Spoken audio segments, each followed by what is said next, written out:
The following is a live presentation of CBC Sports. The CFL season is not yet two-thirds over, but tonight, Iberwin Stadium hosts a game with far-reaching consequences. The Ottawa Rough Riders, led by Damon Allen, can put a virtual lock on a playoff spot. But Earl Winfield and the Hamilton Tiger Cats don't want to be locked out. Ottawa at Hamilton in Week 11 of the CFL on CBC. Renovations have been underway on the Ottawa Rough Riders since early August. The Riders have won twice as many as they've lost in the 6 weeks since Joe Ferraghelli was brought in to supervise the project. A project in which Reggie Barnes has reverted to the form that saw him named the CFL's top rookie last season. And a project that has seen Damon Allen quarterback the Riders far more proficiently than he did in his previous 2 seasons. As Allen goes, so goes Ottawa. The Hamilton Tiger Cats have been remodeling since the season began, and 3 weeks ago, they finally brought in a qualified foreman. They've gone 500 under John Gregory. Gregory is using the same materials, but getting results from veteran quarterback Mike Kerrigan, who's back in his starting role with his quick trigger. From Canadian fullback Ernie Schremeyer, who's relishing a chance to start. And from linebacker John Moten, the best player in an all-new defense. Tonight, the rebuilding Tiger Cats have a chance to move to within 4 points of Ottawa.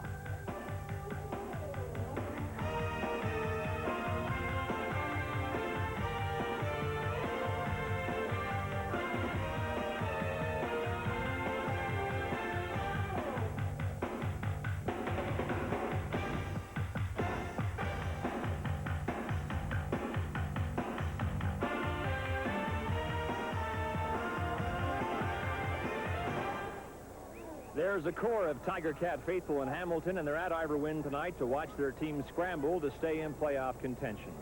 Welcome to Hamilton, where the long-term future of the Tiger Cats is often discussed. Time does not permit us to go into that right now, but we do have time to talk about the Ticats' immediate future, and that's a much shorter story. It boils down to this: if the Ticats don't win tonight, then postseason play will no longer be a consideration. So it's a high-stakes game, and to talk some more about it, here's Don Whitman with Joe Galat in the broadcast booth. Thank you, Scott. Hi, everybody. Joe, neither side is going to abandon the passing game tonight, but yesterday, both coaches were talking about the importance of establishing a running game. And if that's the case, I would think Ottawa has an edge. Well, Reggie Barnes is one of those kinds of running backs that he can do all kinds of things with the football. He's had 8 touchdowns rushing, and more importantly, he's had 2 touchdowns receiving. And I think as a receiver, he's the key to their offense. Barnes is the number 2 rusher in the CFL behind the league leader, Robert Mims of Winnipeg. Jamie Morris is the man who will do the bulk of the running for the Hamilton Ticats. Well, Jamie Morris is one of those kinds of football players. You see the guys with great acceleration, guys that can break tackles. He hasn't had as many opportunities as he would like, but tonight I think he's going to get that chance to control the ball. And they'll need a big game from Jamie Morris tonight if they hope to close the gap between themselves and the third-place Ottawa Rough Riders. Scott? Don, after a dozen years in the Canadian Football League, a frightening back injury will not be enough to end the distinguished career of Trevor Kennard, and we'll talk to the Bomber place kicker on Live at the Half. We'll also examine some of the numerous records that could fall in this wild CFL season where 50-point games have become the norm and no lead is ever safe. That's all coming up on Live at the Half. The kickoff is up next. You're watching the CFL on CBC, live from Iberwin Stadium in Hamilton.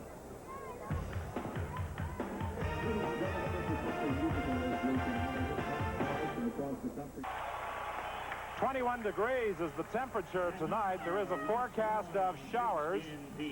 Hopefully they will stay away until this game comes to a conclusion. John Gregory in just his 3rd game as head coach of the Hamilton Ticats. His career somewhat similar to that of Joe Ferraghelli. They both started in the CFL as assistant coaches in Winnipeg. They both were head coaches with the Saskatchewan Rough Riders, and they both joined their current teams partway through the season when their predecessors were fired. In the case of Joe Ferraghelli, it was Steve Goldman who was released as the head man in Ottawa, and here in Hamilton, David Beckman was fired as coach of the Ticats. Paul Osbaldiston preparing to kick off for the Hamilton Tiger Cats. Bob Gordon and Anthony Drawhorn are back for this kickoff. Gordon making his debut in the CFL as a receiver for the Ottawa Roughriders. He's number 86. Coaching staff was saying they've been anxious to get him into the lineup for some time, and we'll get a look at him on the opening kickoff from the 20-yard line. He brings the ball out to the 37. It's 1st and 10. Terry Wright was there to make the tackle. A 17-yard run back after a 55-yard kickoff. Well, coach will be happy with that, and Damon Allen takes over the ball on the 38, his own 38-yard line. And he wants to get some things going. He's had some good success. Big problem has been the interception. 17 interceptions as opposed to 16 touchdown passes. Damon Allen has the ability to run with the ball himself. He's number 6 in league rushing, but he can't get away from John Moulton. And that's the type of start that the Ticats were hoping for. Tough, aggressive defensive play that they have become known for over the years. Well, that's what Coach Gregory did. He put some people in the lineup this week. He got Rance, number 72. He's got David Bailey from last week, who he was impressed with. And Bailey is strong up front. And, of course, Peter Gustopoulos at the middle linebacker position. But the guy that has to hold up is Corus Irvin on those good wide receivers. Second down, and Barnes runs into a crowd at the 35-yard line. He did not get back to the original line of scrimmage after a loss of 10 on the previous play. Brian Hilk and John Moulton were there to make the stop. So John Gregory has to be pleased with what he has seen from his defensive squad. It's 2 and out for the Ottawa Roughriders, and Terry Baker moves back to handle this 3rd down punt. Well, Terry Baker will have to get a good punt off, but Ottawa was setting up their trap series. They love to give that ball to Reggie Barnes on a trap and then come back out and play action passing with that. And Damon Allen has run a bootleg off of that same play. Nick Mazzoli, the lone man back for this 3rd down punt by Baker. A low end-over-end kick that bounces to Mazzoli at the 30-yard line. He gets it back to the Ottawa side of the field. A 26-yard return. Daniel Hunter was there to make the tackle. And if you wonder why scores have been so high this year in the CFL, I think some of it is attributable to the fact that each team has improved their special teams. They have great punt and kickoff return people. You're absolutely right on that, Don. All of the teams have worked extremely hard on their return game. Their punt returns, their kick returns. Mazzoli way over his average. But Kerrigan wants to come out and establish that they can dominate the game with their ball control offense. 1st and 10. Kerrigan completes the pass to Rocky DiPietro. A 1st down at the 41. And the Rock now needs one more to reach 700. The only CFL player to ever hit that mark. And he's going to do it. There's no question about that. He may do it on this drive. What Kerrigan wants to do is get that ball to Jamie Morris, make the defense stay honest, because they love to blitz. Ottawa loves to send a lot of blitzing, and when they blitz, Earl Winfield is the guy they're going to go to.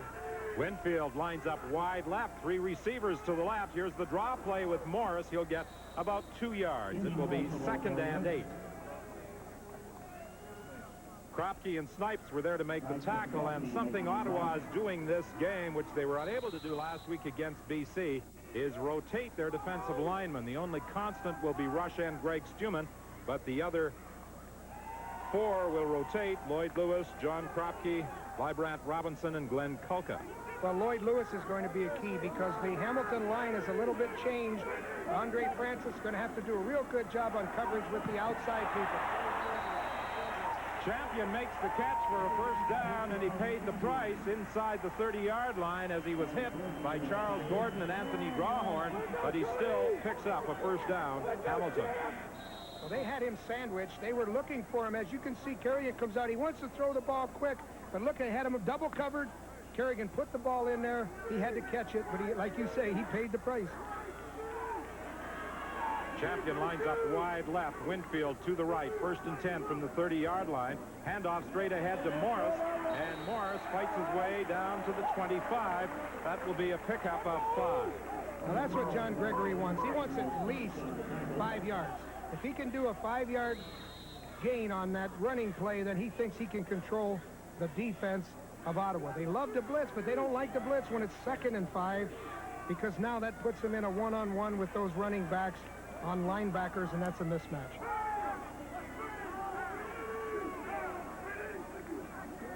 Second down play. Kerrigan's in trouble. Got away from Stuman. Looking downfield. Throws low, intended for Rocky DiPietro. That's exactly what the Ottawa coaches said. Joe Faragelli yesterday said if we can put pressure on Kerrigan, if we can make him reload, and what he means by that is if he has to pull that ball back and start tapping his hand and looking for somebody to throw to. He had to reload on that one. Joe Faragelli, you did the right thing. Faragelli said they wanted to take Kerrigan out of his rhythm, and they certainly got him out of sync that time. Paul Osbaldiston will now attempt a 32-yard field goal. Todd Dillon holds.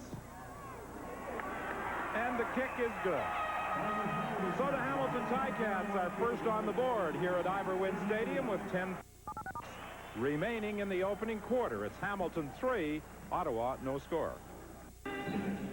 In the two previous games, the Ottawa Rough Riders were winners on August 24th by a score of 24-19 here at Ivor Wynne, and August 29th at home by a margin of 38-14. In that game on August 24th, when David Beckman was still the head coach, prior to John Gregory taking over on the Labor Day weekend, Hamilton led going into the fourth quarter. But then the Rough Riders came to life and pulled it out with a fourth quarter surge. This is Bob Gordon on the kickoff return, and he's tackled once again by Terry Wright. That was a 17-yard run back. Terry Wright makes the tackle. Damon Allen is still in good field position, even though they're 32-yard, 31, 32-yard line. Not bad field position. One of the advantages of having the defensive teams kick off is to have that good field position when you start out. But there's no secret what he's going to do. Reggie Barnes is going to be the guy to get the ball, and they want to find out if Bobby Gordon, their wide receiver, is as good in practice or as good in games as he was in practice. Barnes the ball carrier, and Barnes bowls his way up close to the 45-yard line. That will be a pickup of about 8 yards. The ball carrier, Jackson and Wilkerson on the tackle. Barnes, number 2 in rushing in the CFL, almost 300 yards back of the leader, Robert Mims.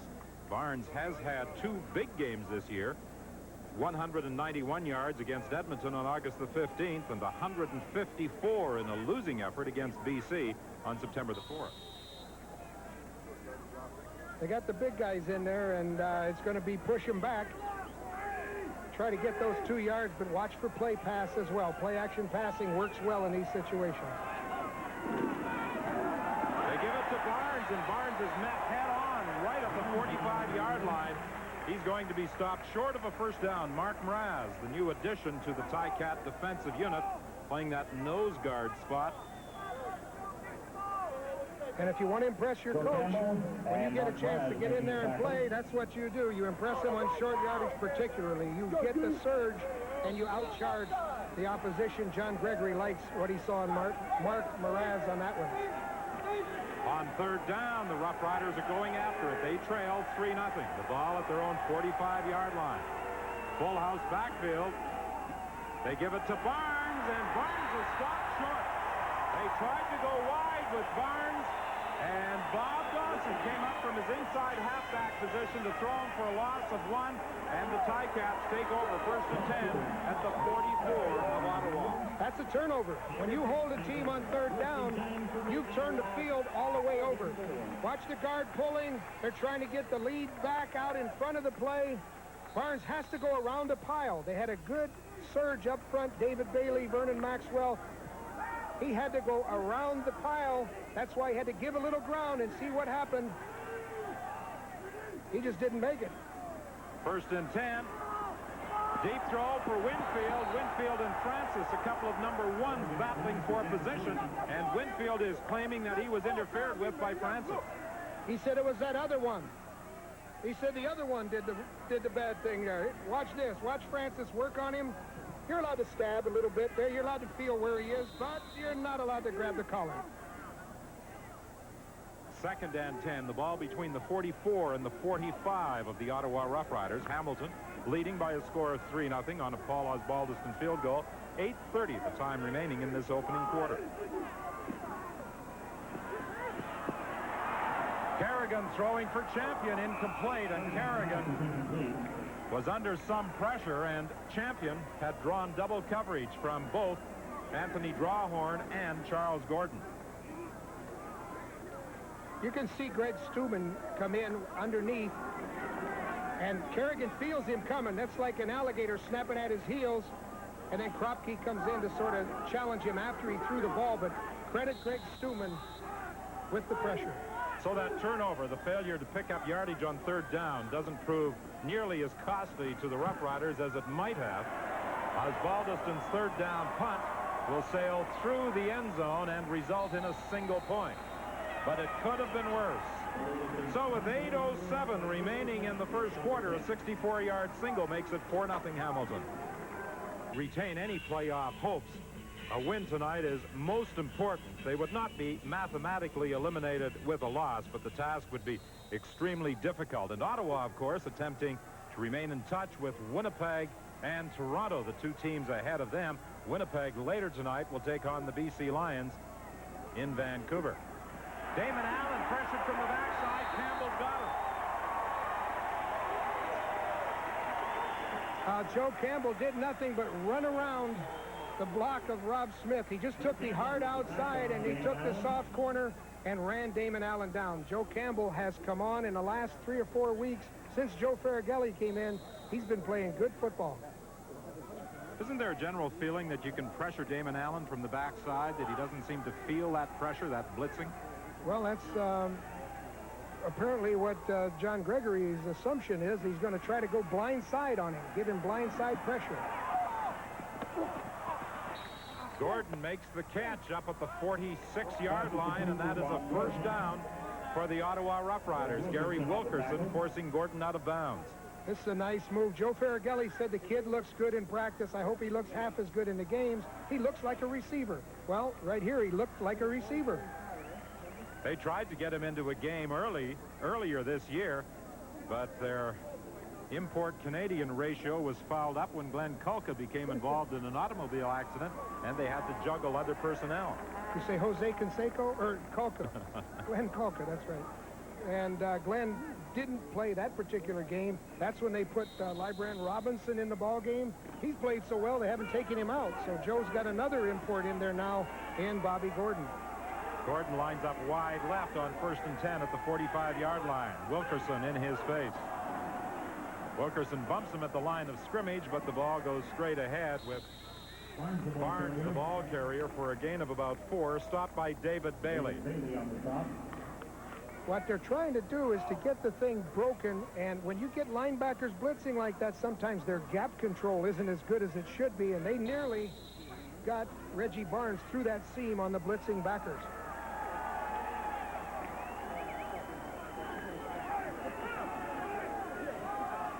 Second down, the ball between the 48 and the 49. Make it 2nd and 7. Damon Allen throwing to the sidelines, incomplete.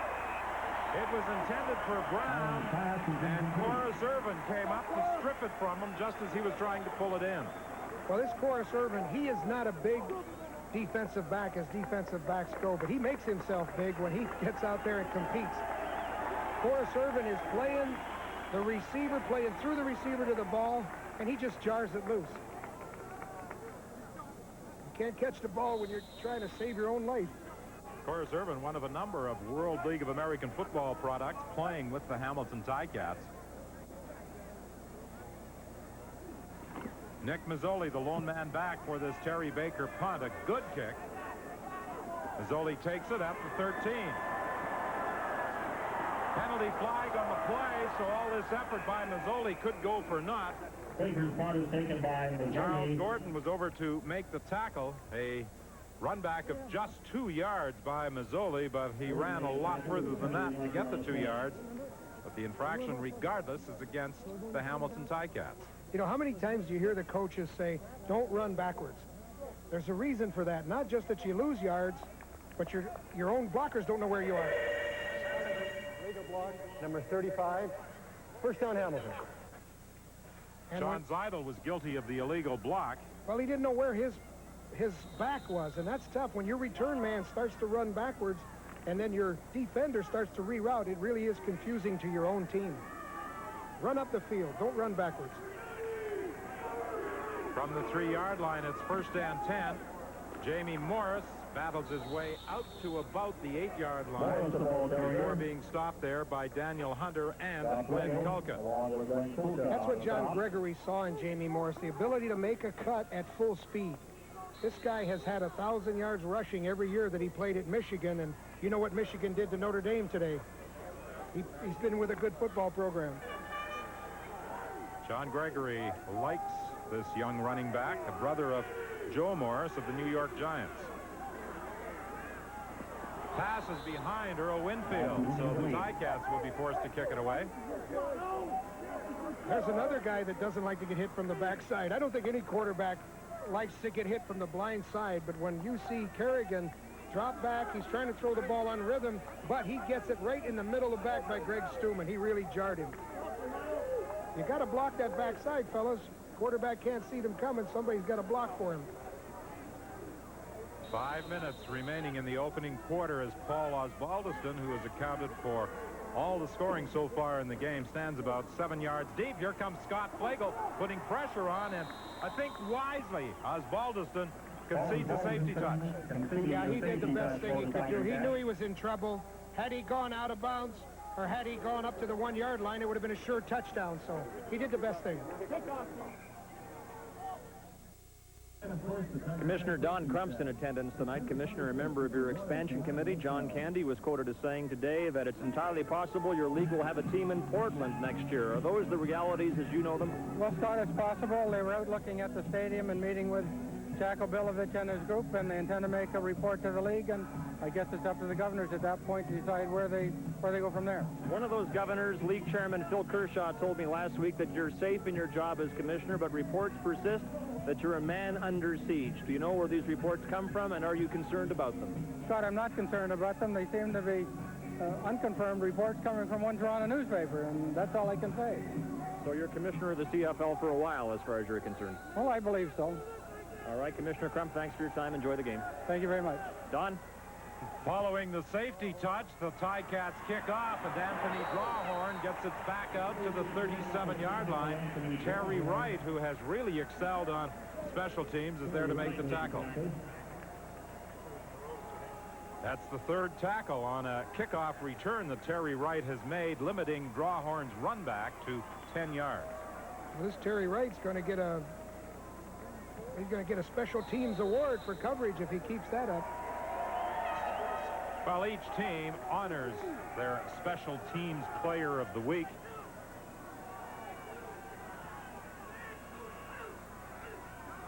Recognition that is richly deserved. Barnes was trying to break out of the grasp of a couple of Hamilton players. Mraz and Giftopoulos both had a hold on his sweater. That was a good hit out, a good surge by the offensive line of Ottawa. They know they've got a good running back. They've got a guy that'll blow up through there, so they're doing the job for him, even though it is a bit makeshift. 2nd and 5. Allen to put it in the air. Can't find anybody in the open. And he'll try and run for the first down. He'll be close. Brian Hilk forced him out of bounds. It is a first down, signals referee Ken Lazaruk. Well, this is what a quarterback has to do. When all else fails, you got to get up there and make the first down yourself. Damon knows where the first down marker is, and he alertly gets there. In talking about the high scores this year, that's another thing Joe Farragelli alluded to, the ability of the quarterbacks in the CFL to run with the football. Barnes, the ball carrier, to midfield. That will be a pickup of 7 yards. David Bailey was there to make the stop. I think Joe Farragelli would be happy with Illebrew and Yelarenko. They blew the people off the line on that play, made a nice hole for Barnes, and, you know, there they are again, 2nd and 4. That's a pretty good position to be in when you're a quarterback. A lot of things work when it's 2nd and 4.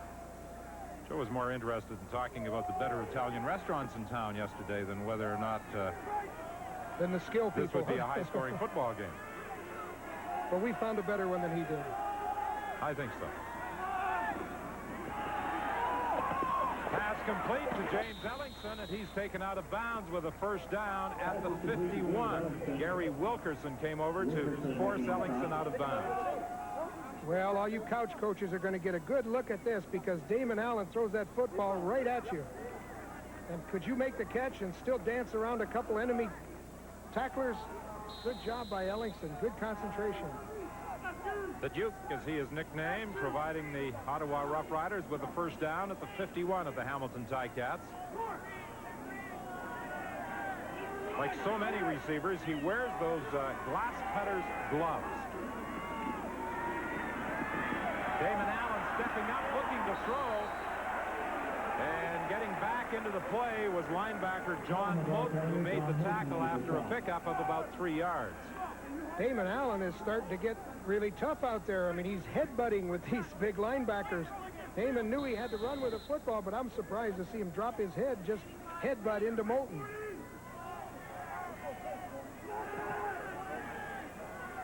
Surprisingly, Ottawa has run the football 9 times so far in this ball game, and Damon Allen has only thrown 3. This will be his 4th. It's incomplete. It was intended for James Ellingson. So the Rough Riders, who have shown a preference so far in the ball game for the ground game, will send out the punting unit. David Bailey's a little bit upset. He thought he was held, or he would have had a sack on Allen. He came in and did disturb his rhythm, but he didn't get the sack that he wanted, and he's talking to the officials about the holding.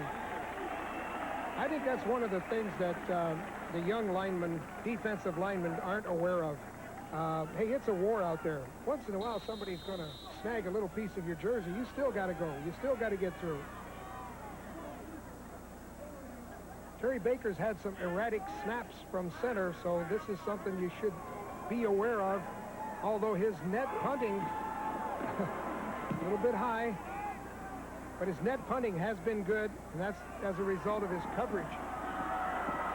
Mazzoli on the return, a couple of good blocks. But Daniel Hunter was able to get through and make the tackle after a run back of 8 yards. Daniel Hunter on the tackle. 1:11 the time remaining in this opening quarter. It's a 4-2 Hamilton lead over the Ottawa Rough Riders, and it will be 1st and 10 Hamilton at their own 12-yard line. And John Gregory was hoping for better field position than that. They're getting a lot of people setting up on the blocks. Look at a good job here, coming back. Mazzoli, he's working his cover. He's working the blocks pretty well. He just ran out of blockers, but he had some good help initially when he got the ball. 1st and 10 and no opportunity as Librat Robinson comes through on Mike Kerrigan and sacks him for a loss of about 5. Well, they ran a stunt. Up front, you can see the stunt that the linemen are going inside. Robinson came back around, and he just accelerated right through Kerrigan. That's a nice job. Librat Robinson was helped on that by Anthony Drawhorn's blitz. That's what set it up. 2nd and 15. Schremeyer, the ball carrier, and he gets back to the original line of scrimmage. So with 13 seconds remaining in the quarter, after Snipes and Robinson brought down Schremeyer, the Ticats are again forced to kick it away, and Ottawa will come up with good field position. Well, Ottawa chipped away when they did have the football. Gee, that guy's got to stop doing that. Looks like he looked down his gas tank and lit a match. He did something that most of us wouldn't do. I think Freddie is dead. Osbaldiston stands in the end zone for this 3rd down punt. Gets away a pretty good kick. It's fielded by Drawhorn at the midfield stripe. Good coverage downfield by the Ticats. Pete Gibdopoulos making the tackle. It's a loss of 1 after a 43-yard kick, and that's the final play of the open. Both teams.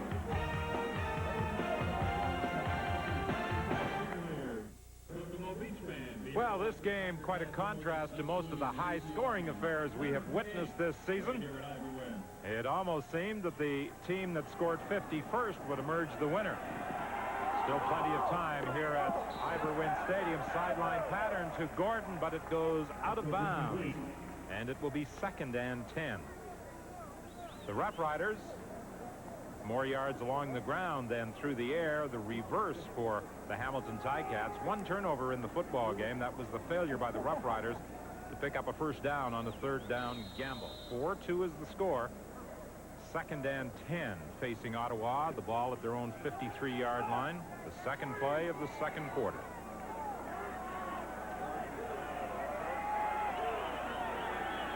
Brown right, Gordon left. Damon Allen goes to his right, throws short of Eddie Brown. And Ottawa will send out the punting unit. There is a penalty marker on the play. Ottawa's offensive line is upset. They think they got they had an unnecessary roughness on the passer, but they got to protect him better. Both ways, says referee Ken Lazaruk.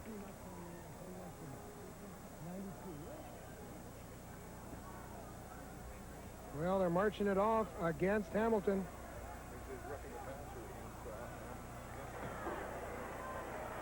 Hamilton, major foul, roughing the passer, number 92, first down Ottawa. Well, Vernon Maxwell come in on a stunt. If you want to see what the stunt is, they're twisting, and watch Vernon Maxwell come underneath the block, and he made a sandwich with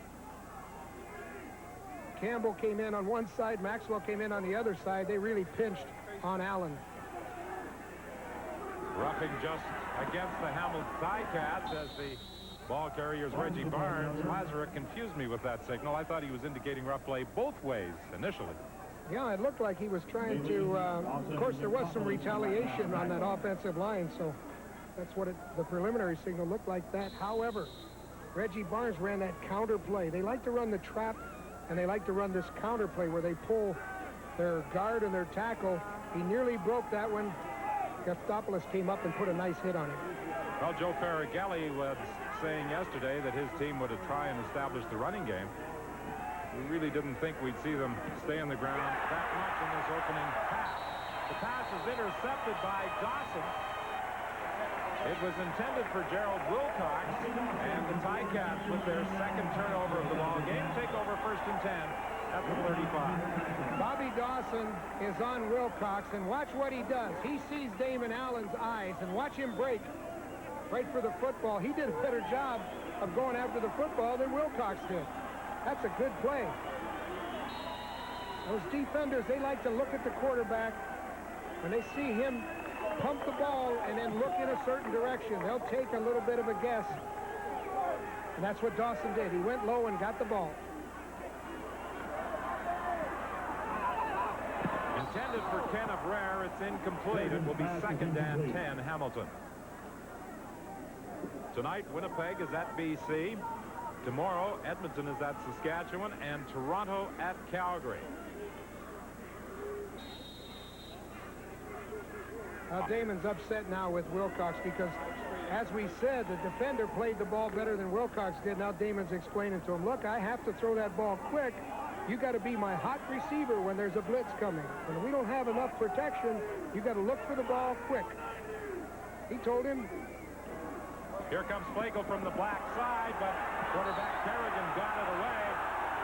Intended for Winfield, and again, Andre Francis was covering. And Kerrigan has missed on his last 6 passes. Scott Flagel and Patrick Wayne were both coming, perhaps forcing Kerrigan to hurry his throw. I think they forced him to hurry the throw, but watch Francis. Watch number 1 grab number 1. And number 1 doesn't like that, so he says, hey, number 1, you can't grab my number 1 jersey. Which number 1 are you talking about? And the other number 1 says, hey, get back to the huddle. I'm the number 1 on this team.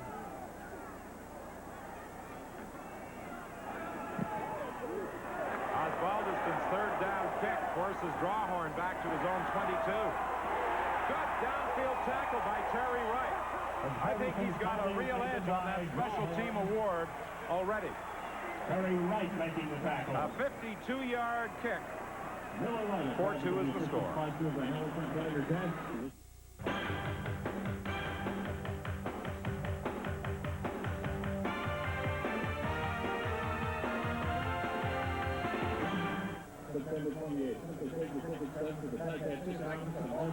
Anthony Drawhorn had no opportunity on that punt return as Terry Wright was downfield very, very quickly. And that's the 4th tackle he has made in this ball game on special teams. Watch Terry Wright come in, and he makes a solid tackle. He wraps him up. Now he'll get up. He'll pick up his leg, and then he'll walk over his chest and hold his hands up, signaling touchdown. No, Terry, it's not a touchdown. It's your 4th good tackle on punt coverage. 1st and 10 Ottawa. The Rough Riders are at their own 26. Sean Daniels, the ball carrier. Pretty good hole, and the first down up to the 41-yard line. Sean Daniels, the ball carrier. You hear so many backs. You hear so many backs talk about cutback. Well, this is a cutback. You can see a perfect hole in here. Illebrand comes up and does a nice job one-on-one. Sean Daniels has a beautiful cutback. That's what it means. You cut back against all of that pursuit. 1st and 10 from the 41-yard line. Gordon goes wide left. Brown to the right. Sean Daniels again. And there's a penalty flag, a late call after Brian Hilk made the tackle.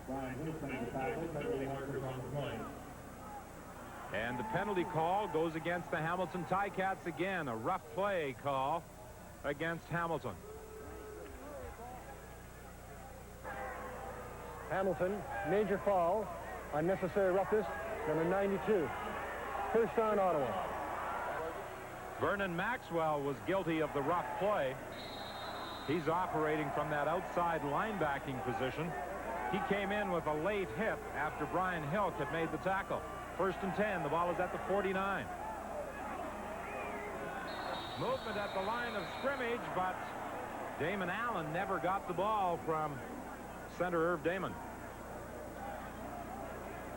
I think Damon tried to call an audible, and it just got everybody unhinged. They were trying to get that blitz picked up. Ottawa, legal procedure, number 9, still first down. Joe, both teams tonight have had some problems picking up the blitz. Well, I think that's what the theory on both sides of the ball is to put pressure on them, give them a population problem, put more people rushing the passer than you've got blocking. 1st and 15. The ball now back to the 54-yard line. The fake to Sean Daniels, and the pass goes to Daniels, and up covering quickly is Brian Hill.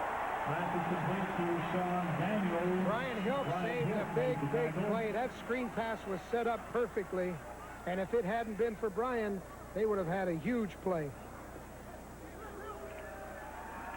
You can see Brian diagnose the play, but the defenders are already upfield. They already see Campbell. They're already rushing the passer. A lot of blockers out in front except for Hilk. He stopped that play. It had a chance to go somewhere.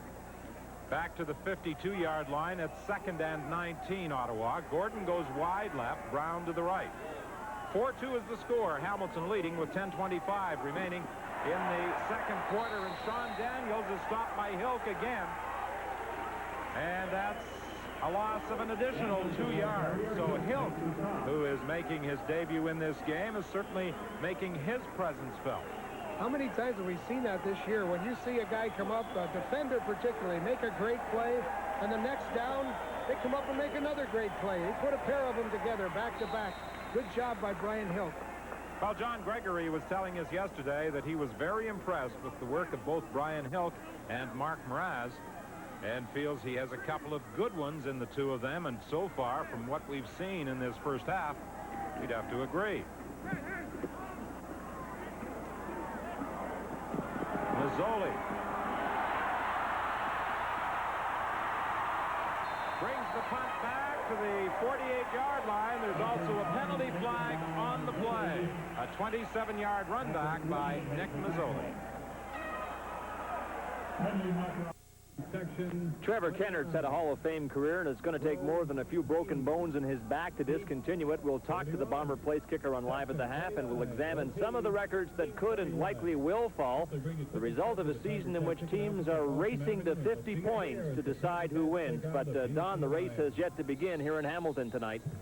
They've got a long way to go at Ivor Wynn. 4-2 is the score, 9:46 remaining.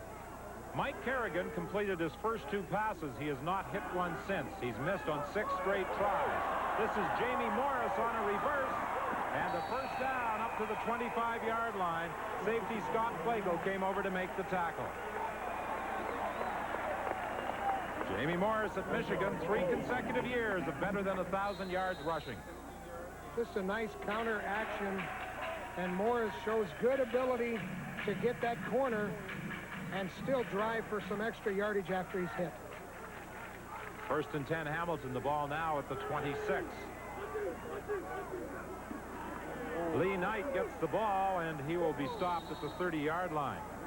Well, both coaches, as we said at the start of the telecast, stressed that they would be working on the ground game tonight at Ivor Wynn.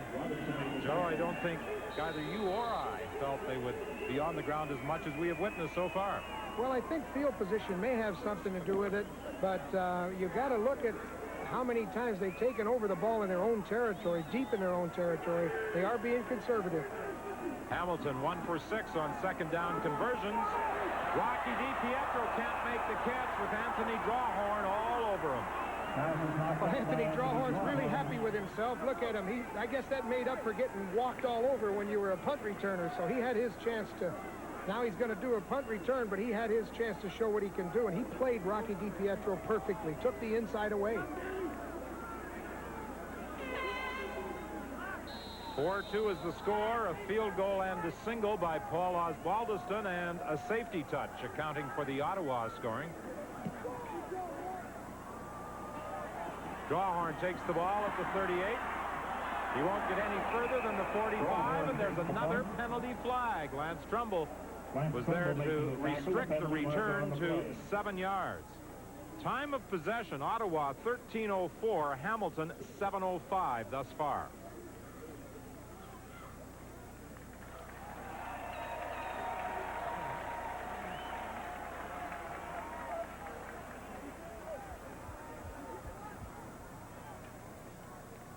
Ottawa, illegal block, number 74. First down. Rob Prodanovic, guilty of the illegal block. That takes the ball back to the 32-yard line. It will be 1st and 10 from that point. Well, Damon Allen is on the 32-yard line. He's got a possibility here to get this thing working. Barnes lugs it out to the 35. A pickup of 3. It will be 2nd and 7. I'm surprised they didn't come back with that bootleg off the play pass. I thought they'd have a little more play action. Having set up all of those runs in the first quarter, I thought now we'd see some play action, but not yet. Gordon goes wide left. Brown comes to the right.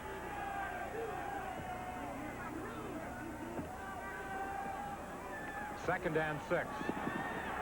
Damon Allen fakes, runs, and is going to be close to a first down. Hilk and Gustopoulos both over to make the stop and sandwich Ottawa quarterback Damon Allen. Let's see where they spot it. It appears to be about a yard short of a first down. Well, Ottawa gambled in the opening quarter, didn't make it.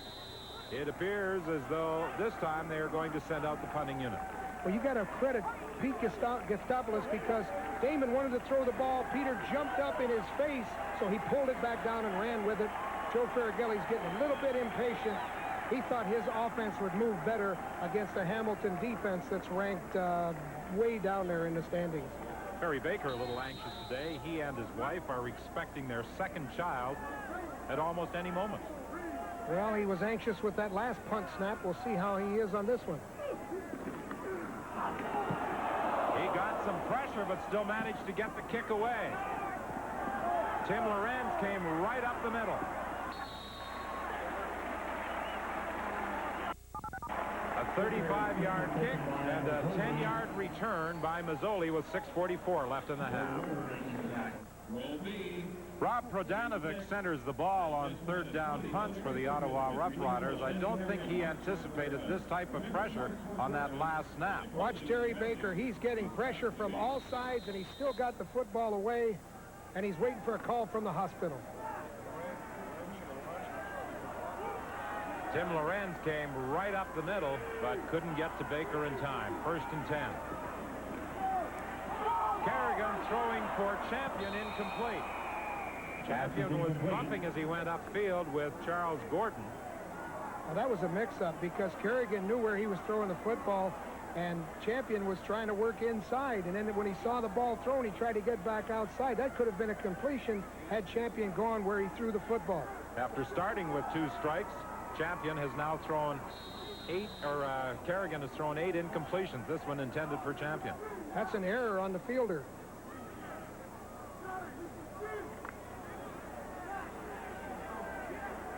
Second and 10. The ball is at the 46. On second down plays, the Ticats are 1 for 7. Winfield will change that as he lugs the ball to the 52 of Ottawa. A hitch screen to the wideout. Earl Winfield produces a first down. Anthony Drawhorn and Scott Flagel made the tackle. Well, Winfield's been hobbled, but he showed some courage here. He took the football, came back underneath. All those receivers coming out to block for him. See a nice block on Gordon. Came back underneath on Rocky. And he got the first down. Winfield was hurt in that 52-25 loss to the Hamilton, or to the Toronto Argonauts last Saturday. And Jamie Morris gets another first down inside the 40, stopped by Greg Stuman. Greg Stuman on the tackle. Well, Jamie Morris likes this kind of football. He likes to carry the ball. They gave him a chance here. They showed pass. And Jamie just did a complete spin and then took the ball on a counter. Some people call it the Statue of Liberty. Some people call it just a counter play. Jamie Morris called it a 12-yard gain. 5:03 remaining in the half. Again, it's Jamie Morris, and this time he'll pick up maybe 8. That's the kind of back he is. He likes to carry the ball, and he'll search. They call that play the search because he searches for a hole. John Gregory's calling something else. He wants his big men in there on the short yardage situation. And I think he was worried they were going to run an open formation on short yardage. That's not what you want. John has a tendency on occasion to get a little excited on the sidelines, become quite animated. I wouldn't say it's a tendency. I'd say it's a flat-out certainty. Short yardage offense is in there, 2nd and about 1.5. Morris cuts back inside and gets the first down. It looked as though he was going to be trapped for a loss, and he had the presence of mind to cut back inside where he had some blocking help, and he picks up a first down. Yeah, right away you would think that that wasn't a very smart move by Morris to give that much ground, but he did turn it into something, and I think he wanted to set up his blockers. He let Lee Knight come out in front of him. Now they're threatening. They're down on the 20, and that's all because of Morris.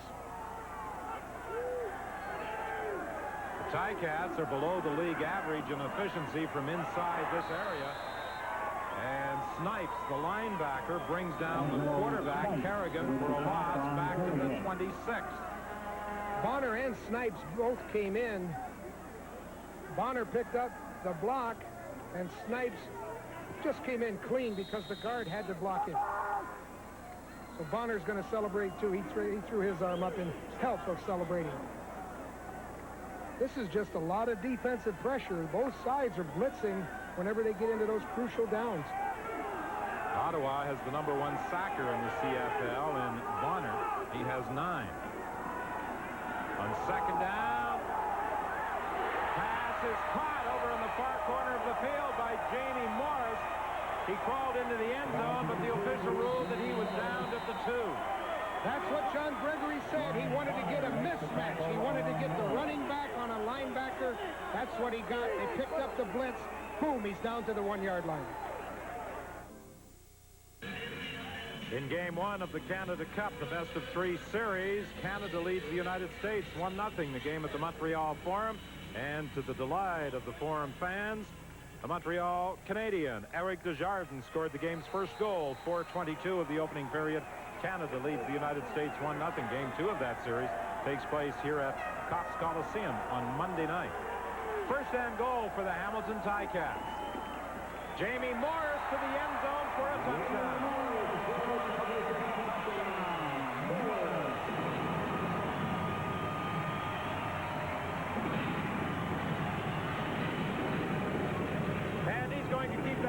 a souvenir, his first CFL touchdown for the Hamilton Ticats.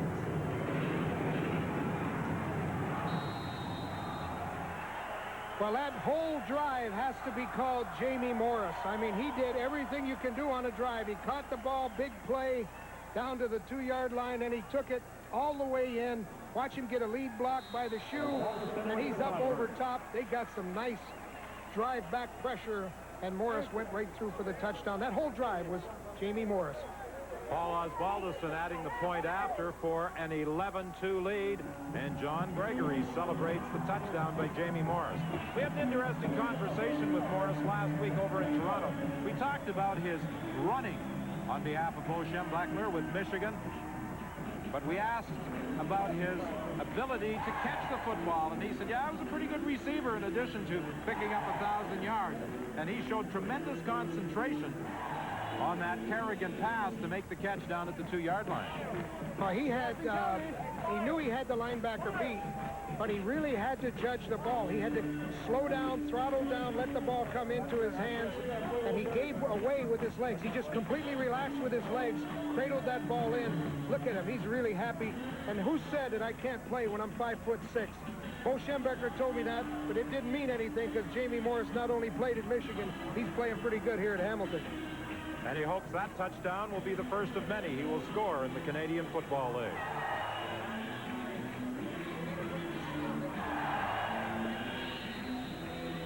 Paul Osbaldiston kicking off with 2:42 remaining in the first half, and he'll put it into the end zone.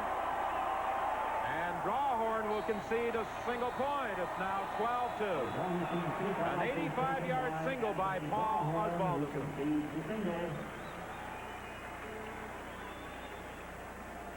The thing that made this play go, you got all these motion guys here, but this lead blocker and the surge of the line up here with Morris carrying the ball right over, that's what made the play work.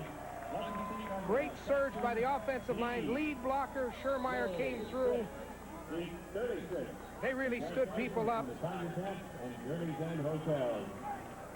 And Morris finished it off. First and 10 after the 85-yard kickoff single by Paul Osbaldiston from the 35-yard line. Damon Allen setting up the screen to Barnes. Barnes spinning his way close to a first down, stopped by Gary Wilkerson. 2:32 remaining in the half. 12-2 is the score. Hamilton in front. What impresses me about Hamilton tonight, their defensive team is very active. Coach Gregory's made some moves in there. He's put David Bailey in, who's getting good upfield pressure. Mark Morantz is doing a good job, but the guys who are flying around out there is Brian Hill, John Moulton, and Peter Giftopoulos. Those backers are really moving around, doing a good job. 2nd and 1. Damon Allen keeps. He has a first down. Allen, the ball carrier, for the first down. When you take a look at that Hamilton defensive unit, from a year ago, there are only 3 starters. They've really made some moves, and I guess a lot of them were made initially by David Beckman, and John Gregory has come in, and he hasn't missed a beat. He's been putting those defensive people in there. He wants to see who his football players are. In case you're wondering who they are, Peter Giftopoulos, Bobby Dawson, and Gary Wilkerson. Over the middle to Conrad. Hilk and Giftopoulos combined on bringing down David Conrad after a gain of 7. 1:55 is the time remaining in the first half. 12-2, Hamilton leads Ottawa. I thought Damon showed good touch on that last play because he had gotten some pressure from Vernon Maxwell was coming inside and David Bailey coming outside. He had to show a little touch, and he delivered the ball. 2nd and 3, Ottawa. Allen completes the pass to Brown for a first down. Torres Irvin grabs him and draws a penalty flag at the 48. That wasn't a smart play by Irvin. He had Brown down and then took a swipe at him as they were going down. Well, as a coach, you never want to see that. That just gives the other team new life, gives them better field position, and it gets them upset. Hamilton, major foul, unnecessary roughness. Number 4, first down Ottawa. We talked about Forrest Irvin being a tough guy, but sometimes there's a fine line between being tough and being smart. I'd rather have a smart guy. Oh, he didn't quite get him, but the intent wasn't good. First and 10 Ottawa, the ball at the Hamilton 33-yard line, 1:32 remaining in the half.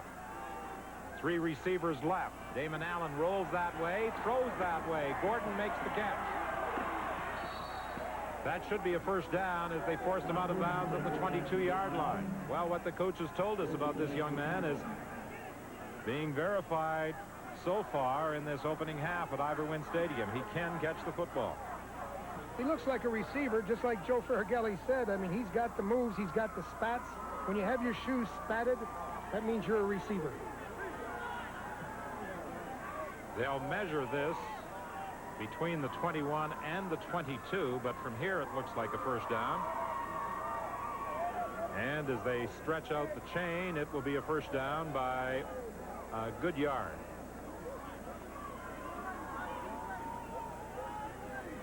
My eyesight isn't failing after all. I thought the line of scrimmage was about the 33. You had the advantage of that close-up camera work, too. You got the best seat in the house. You know, Joe Farragelli's on that sideline. He can't see anything. He can chew gum, though. The Ottawa bench at the other end of the field. First and 10 from the 21. Damon Allen quickly inside for Gerald Wilcox. Another first down inside the 10. There's the meeting they had on the sideline. He told Gerald Wilcox, when I'm getting pressure, when I'm getting blitzed, I want you to look quick. You're the hot receiver, and this is what happened. He's getting pressure. You see Moulton coming in on him. He put it right in the inside. Wilcox took the football. They learned from that last mistake they had. Damon Allen has now hit on 6 in a row. First and goal from inside the 10. To the end zone for Wilcox, incomplete. He had maneuvered in behind the safety, Todd Wiseman. Allen overthrew him. Well, Damon knew it was a blitz again. He tried to do the same thing, but he just got a little bit too much on the ball, and Wilcox is shaking his head. He said, I had the touchdown. Watch Allen bring it up from over the top.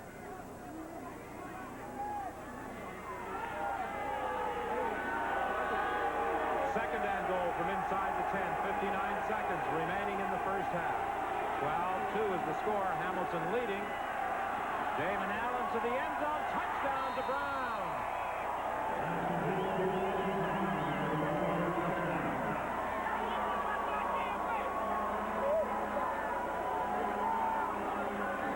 And when the Hamilton Ticats look back on this touchdown, that roughing penalty against Forrest Irvin was a key to enabling the Ottawa Rough Riders to keep the drive alive and put it in the end zone. Damon Allen to Eddie Brown. Eddie Brown's just single coverage, and when they're blitzed, they like to take the inside. Eddie Brown's only had, Joe Farragelli told us the other day, we got to throw the ball more to this guy. He's had 2 touchdowns already. That's 3 touchdowns on about 6 throws to him. The point after by Terry Baker. Baker has the number. So the Ottawa Rough Riders will certainly get a lift from this late first half touchdown that brings them within 3 points. 125 members of the 65 Roses fan club from Ottawa have made the trip to the park. Look at those headgears. They must have made their own headgears. Tiger Cat Run 91. Thanksgiving Day, Monday. Here's Damon Kent. He's getting pressure. He's got to deliver. Puts the ball right to the inside seam, and that is a nice catch by Eddie Brown. James Ellingson was there to help Brown celebrate the major score. 12-9, Hamilton leading Ottawa as Terry Baker prepares to kick off. We may get 50 points yet. Well, they've certainly got some work to do in the second half to hit the half-century mark, but as we have seen on many occasions, high-scoring games often erupt in the second half in the Canadian Football League. Terry Wright on the kickoff return, bounced out of bounds as he brings it back to the 48 by Charles Gordon. That was a 22-yard run back after a 49-yard kickoff, and there is another penalty flag on this play. It seems that on every kickoff and punt return there has been a penalty, and this one is going against the Ottawa Rough Riders. So with 47 seconds remaining in the half, Ottawa has an opportunity to add to its 3-point lead. Ottawa, unsportsmanlike conduct, number 39, first down Hamilton.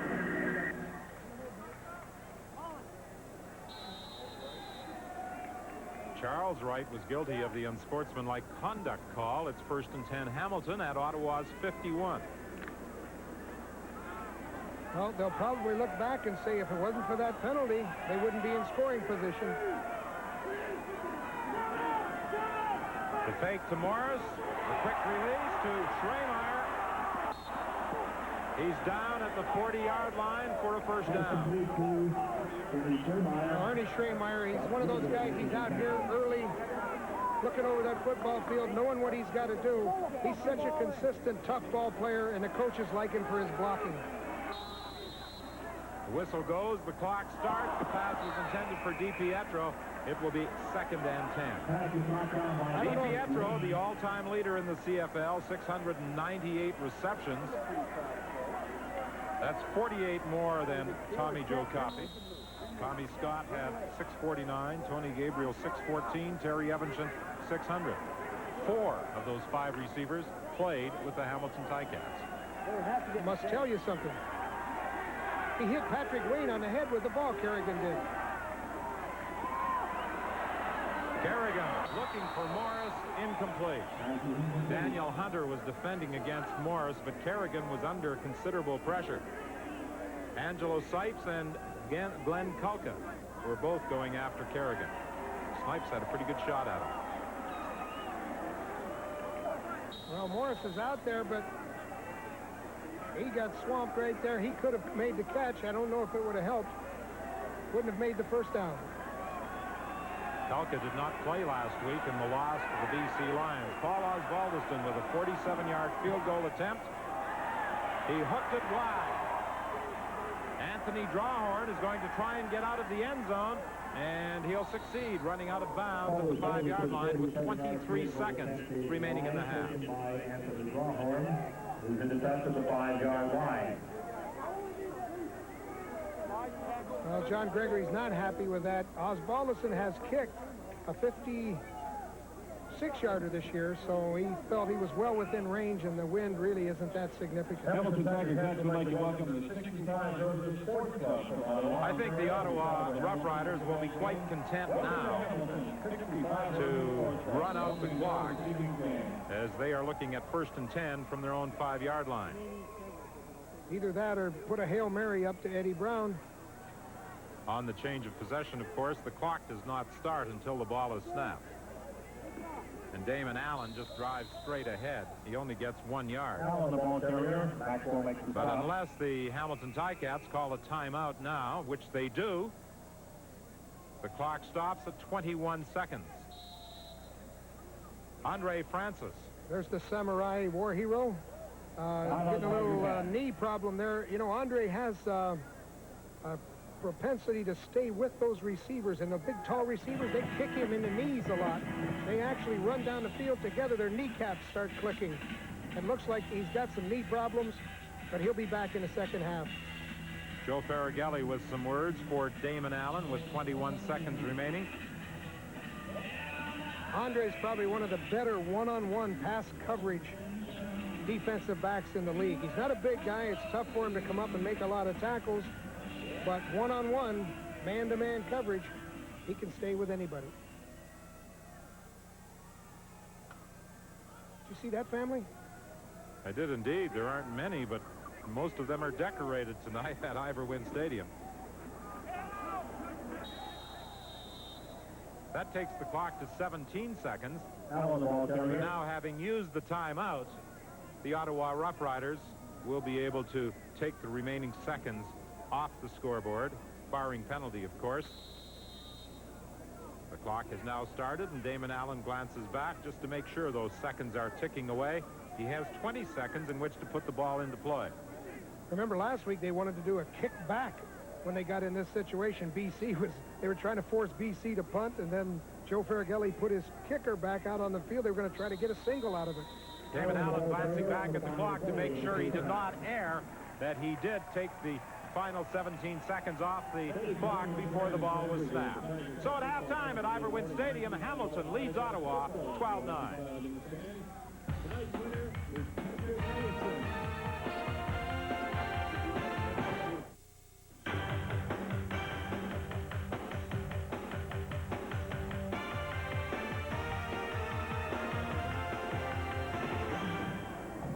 Welcome to Live at the Half. The Winnipeg Blue Bombers have been Grey Cup champions in 2 of the last 3 seasons, thanks in large part to outstanding kicking from Trevor Kennard and Bob Cameron. So it's big news, and one of them is unable to play, and Kennard won't for about the next 2 months. A 37-yard field goal attempt by Trevor Kennard to win the ball game. It's good. Many Winnipeg fans can remember only Trevor Kennard as the team's place kicker. That's because he's had the job for a dozen years. Size has never stopped the 5'6" Kennard from engaging in the physical part of the game. He did not hesitate to step up and make a touchdown-saving tackle on Saskatchewan's Willis Jaycox last Sunday. But Kennard broke some bones in his back, and now the leading scorer in Bomber history may need 6 to 8 weeks to heal. Trevor, should you not be lying on a stretcher or wearing one of those halos? Because with all respect, you don't look like somebody who's broken bones in his back. That's right, Scott. When I hang out with the other players now in the training room, I see some casts. I see guys in the whirlpool areas, and I really don't look injured. But where the injury took place in the lower lumbar area, there's really nothing to cast there. And transfers process just need time. And the healing process, they say, is going to be approximately 6 to 8 weeks. Many people think they have this figured out. Veteran kicker suffers injury late in career, has a chance to reflect on past accomplishments, and likely will decide that those accomplishments are quite enough and will retire gracefully. That's what many think. But I suspect that you're here to say that you'll live to kick another day. Who's ever writing those scripts hasn't had a look at my mortgage payments and putting kids through school and hockey equipment. I mean, this is expensive stuff. I really have to play, and I want to play. Every player on the Blue Bomber Football Club going into training camp had a goal of playing in front of the hometown fans on Grey Cup Day, and that's something that I really cling to. It's the second time that you've done this. You had basically the same injury in 1986. Is there not a message here, and that is that you should stay out of the way of the big guys?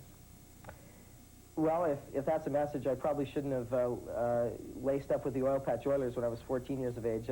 I've always been the smallest player on the team, and anytime you're out on the football field, especially on a kickoff, as a safety man on the kickoff team, you're the last man back, and I had to make a tackle, and I did, and I suffered for it, but that's the name of the game. The guy who's taken your place, Troy Westwood, has been called by you the Bomber kicker of the future. I'm not sure that when the season began you thought his future would be now. Does it make you a tad nervous to be on the sidelines watching him with a chance to shine?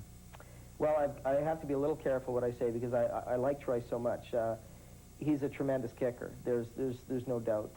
He's also 24 years of age, and I think most rookies come in at around 21, 22. They aren't quite as mature.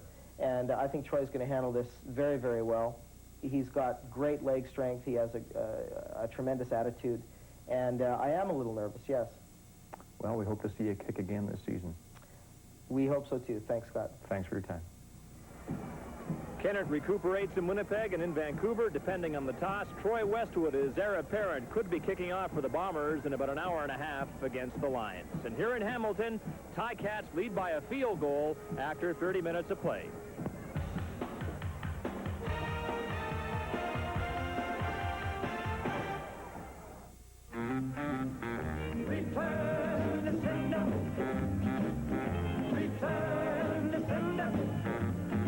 We're a bit big outfit, the CBC, prepared to offer a cheap trophy and a 1976 Olympic shirt to the speedster who accumulates the most yardage on kickoff and punt returns. Saskatchewan's Willis Jaycox continues to lead our return to sender competition. Gizmo Williams remains his most serious competition. The Giz, of course, a major fan of CBC outerwear. Well, astronomical yardage on kickoff and punt returns has only been part of this record-setting CFL season, a season that's showing no signs of abating 11 weeks in. The record book is under assault in a season in which it often takes 50 points to win. 4 years ago, Gizmo Williams broke through as a CFL star by returning 4 punts for touchdowns. This year, in 10 games, Gizmo already has done it 4 times. He says if kickers don't boot the ball away from him, he should be able to break 3 more, smashing his single-season record. 2 years ago, when he was with Edmonton, Tony Hunter amassed a league record for punt return yardage.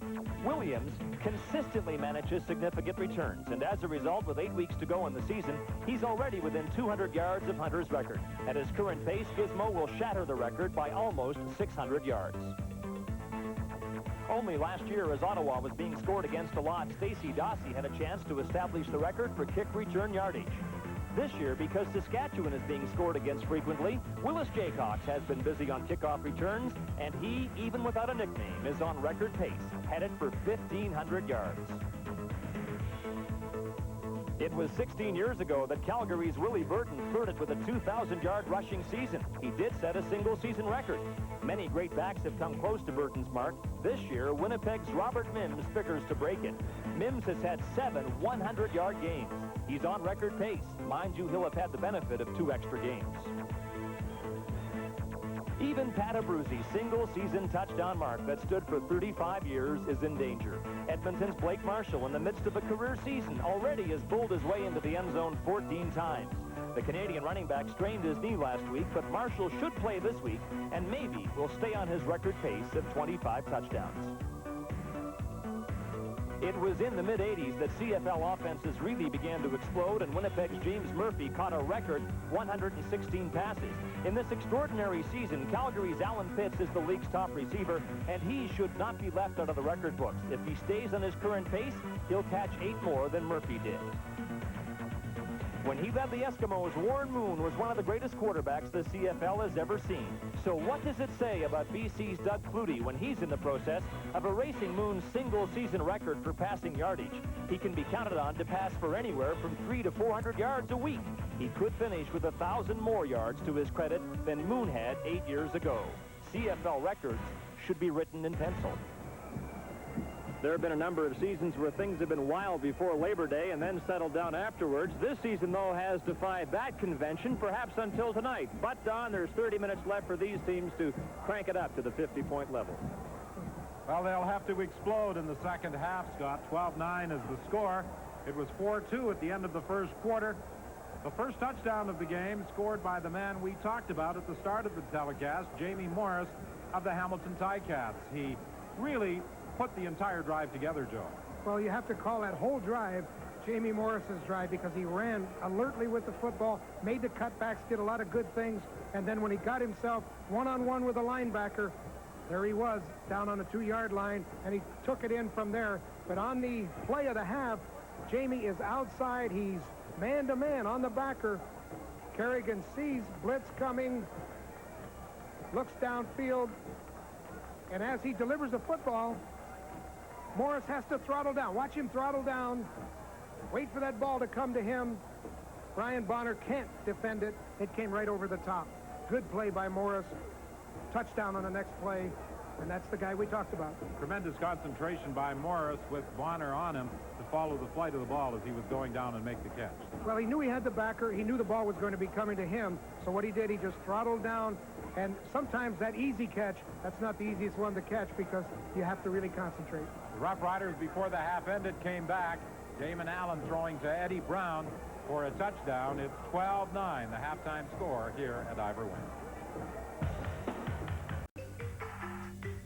Ron Lancaster's return to coaching with the Edmonton Eskimos has been a success, in part because the Eskimos have the CFL's top punt returner. Not even the officials can stop Henry Gizmo Williams. Adam Rita's Toronto Argonauts have their own arsenal of weapons.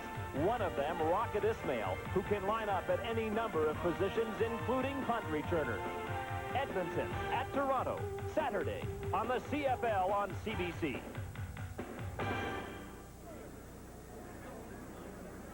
Welcome back to Ivor Wynne Stadium. Really not much to choose between the Ticats and the Rough Riders statistically in the first half.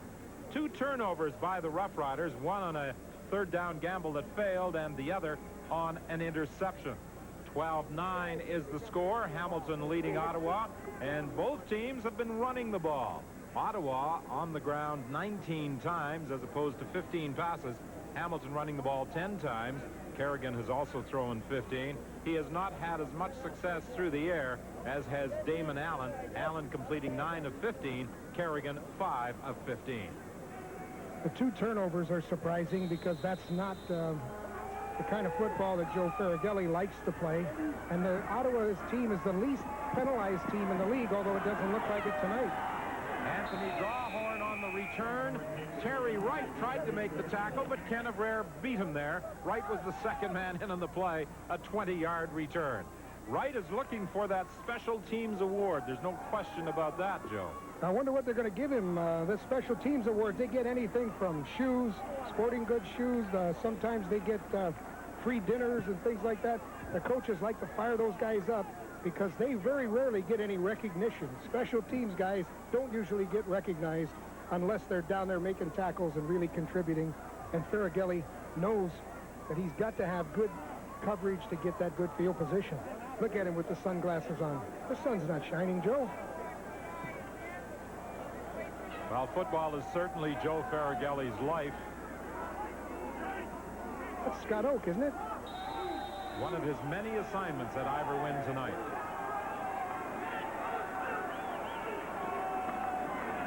Draw play with Barnes, and he has a gain of 5. It will be 2nd and 5. John Moten made the tackle.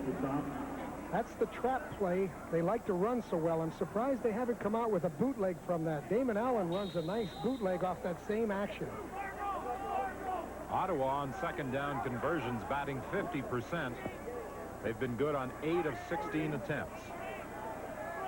No huddle, hurry up offense. Damon's calling the signals and trying to pick out the defensive secondary. Penalty flag. There was an Ottawa receiver who moved across the line of scrimmage prior to the ball being snapped. James Ellingson, I believe, he was trying to time his run to hit the line at the same time the ball was snapped, but he was across the line prior to the ball being snapped. They're playing so many mind games out there. Ottawa, legal procedure, number 85, 2nd down repeated. James Ellingson was, in fact, the man guilty of that offside call. Oh, that's it for hitting the referee. That's a penalty. You're not allowed to hit the referee. Tackled the wrong guy. Well, Todd Wiseman's juking around as the free safety. Watch him come up. He's faking to Damon Allen like he's going to blitz. Now he's going to come over and cover.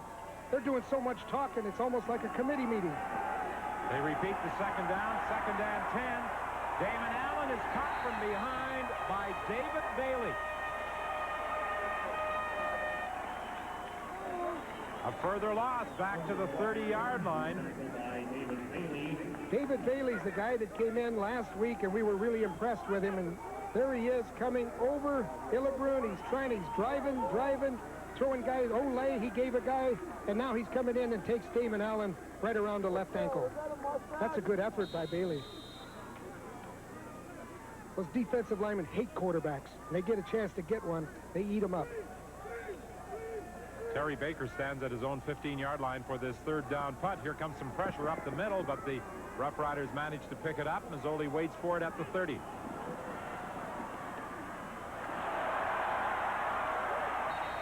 There's a penalty flag at the 45-yard line.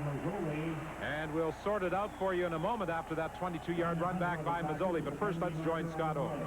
Well, Don, David Bailey just had a sack for the Ticats, but the CFL's all-time leading sack leader, Grover Covington, is healthy and in the stands because he's on the Ticats practice roster. Grover, do you understand the move by the Ticats to look at younger players?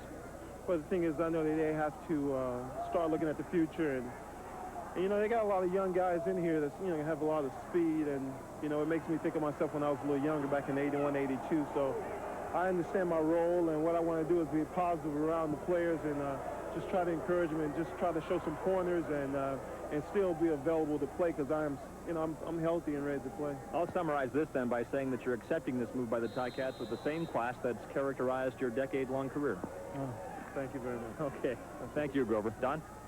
One of the outstanding all-time stars in the CFL, Grover Covington. A rough play call against the Ticats takes them back to the 15. Champion with an excellent catch. No, it's intercepted by... Well, Flagle grabbed the ball after Champion made the catch. Well, remember, the ground can't make you fumble. Leo Cahill told us a long time ago.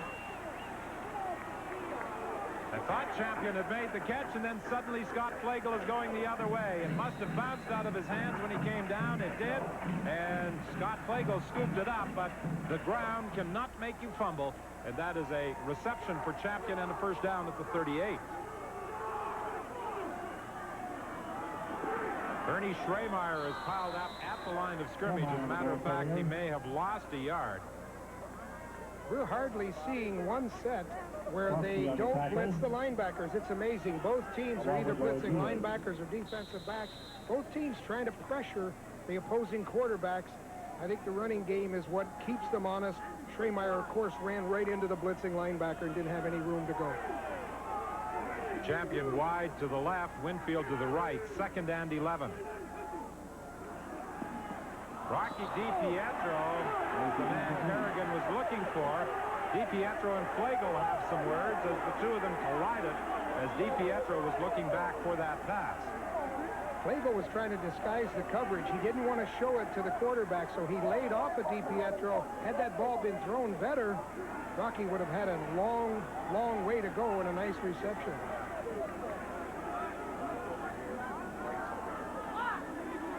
And the ball's already out of his hand before Flagle got there. Had he been able to catch that ball, he'd have had a long way to go.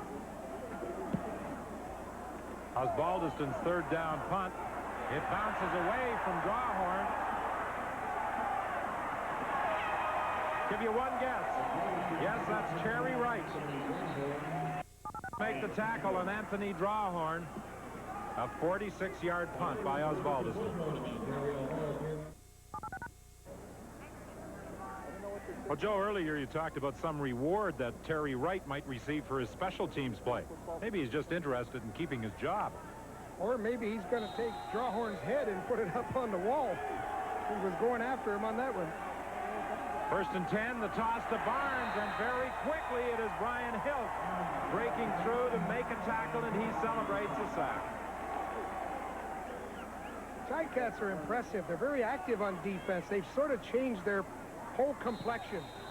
You get guys like Hilk and Moulton in there. They're so quick. You can get that front four doing a lot of things.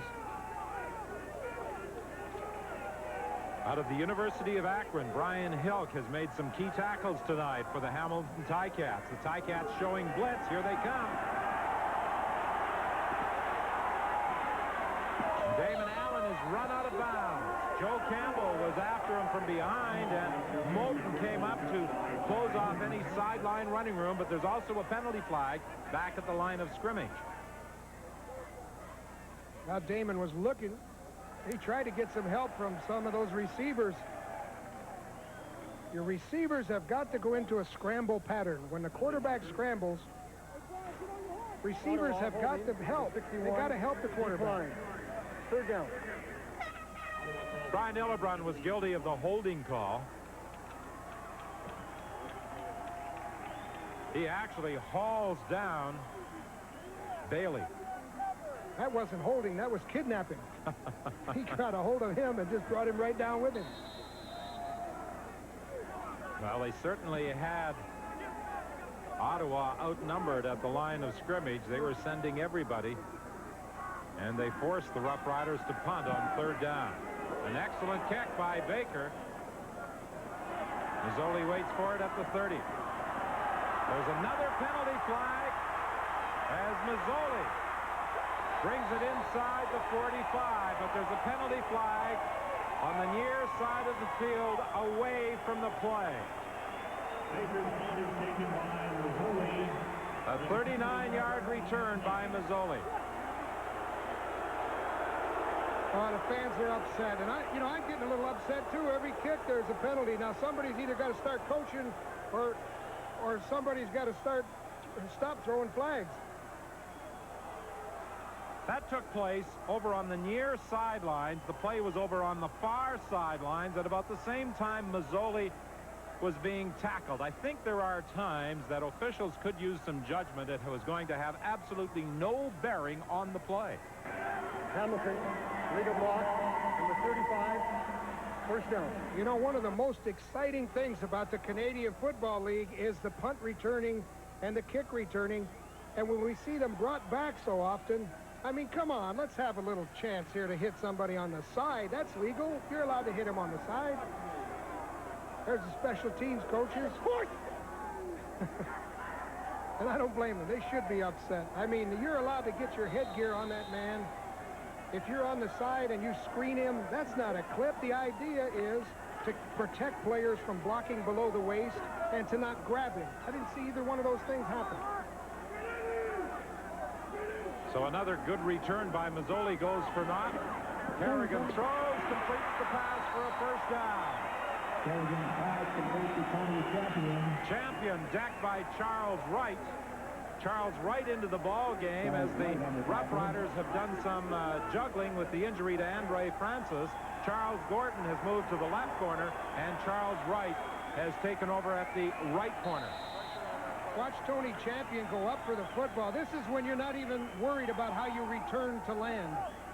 I mean, he just went up, concentrated on the ball. It's a good job. First and 10 from the 39-yard line. Bonner was pressuring quarterback Mike Kerrigan. Lee Knight, the ball carrier, tackled by Angelo Snipes.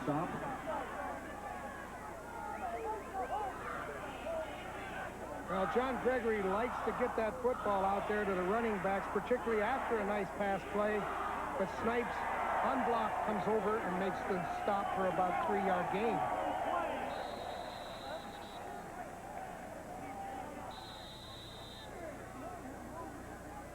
That's what Angelo wants. He wants those people up front, Kropke, Lewis.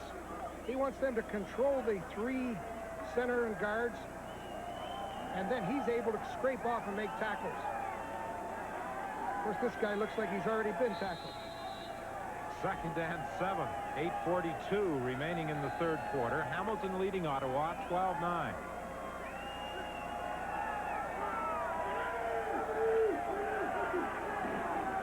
Here comes that pressure again. Open is Winfield. First down at the 46. Kerrigan and Winfield read that perfectly. Winfield worked inside, which is what you do when you're getting blitz. Ottawa's sending everybody. High-pressure defense. Kerrigan knows the blitz is coming. He knows he's got to throw it quick. Sees Winfield break to the inside. Charles Gordon too late to come over to stop it. First and 10, Hamilton. The Hamilton Ticats now at Ottawa's 47. Kropke is the man who gets to quarterback Mike Kerrigan after Craig Stuman applied the initial pressure. Stuman came blitzing in from the corner, and then what Coach was talking about, you got to make Kerrigan reload, and he had to reload, but he never got a chance to shoot. That's Kropke's initial quarterback sack this year. Joe Faragelli hasn't been juggling those down linemen as much in this second half as he had indicated he would. Champion got into some problems over there as he tried to get off the line of scrimmage. Charles Wright had him tied up. Well, they get upset, the receivers, when they're getting bumped around, but they're allowed to be bumped within 5 yards of the line of scrimmage. I mean, within 1 yard of the line of scrimmage. They're allowed to get a shot, and the defender's allowed to defend his area. So they've got to stop worrying about it. One of the things that Hamilton has to do is run better pass routes. Both Beckman and Gregory said that. They've got to run more precise pass routes. Osbaldiston's third down punt is fielded by Gordon. And he is forced out of bounds by Lee Knight with 6:49 remaining in the third quarter. That was a 38-yard kick by Osbaldiston. 1-0, Canada leading the United States. Game 1 in the best-of-3 series for the Canada Cup. About 18 minutes remaining in the second period. Jardin scored at 4:22 of the first. First and 10, Ottawa. The ball is at the 21. Damon Allen setting up the screen to Barnes, but read well by Brian Hill. Joe, I'm impressed with the way Hilk has played in his first football game in the CFL. Oh, he's an enthusiastic guy. And, you know, playing at the University of Akron, they play in that Ohio Valley Conference. There's a lot of passing in that league, so it's served him well to learn how to play against the passes in the Canadian Football League. But he's got a good future. Second and 14, as that attempted screen resulted in a 4-yard loss.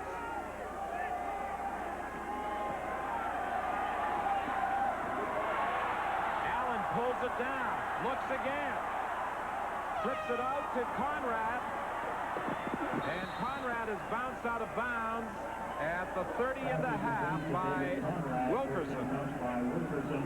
That will be very close to a first down. Well, Joe's happy because his quarterback showed some mobility on this play, showed some leadership. He's trying to get open, trying to find somebody out there. David Conrad was a guy who worked his way over, but with third and more, Bailey's going nowhere. He's getting double-teamed. Rob Smith's got a hold of him and bumped him back over. It looks like it's over, well over a yard, and they sent the punt team in. Even though they did measure, Coach Faragelli had already made his decision. He had sent out the punt team. 5:46 is the time remaining in the third quarter. The third quarter during the season has been the least productive for the Ticats. They've only scored 16 third-quarter points this year.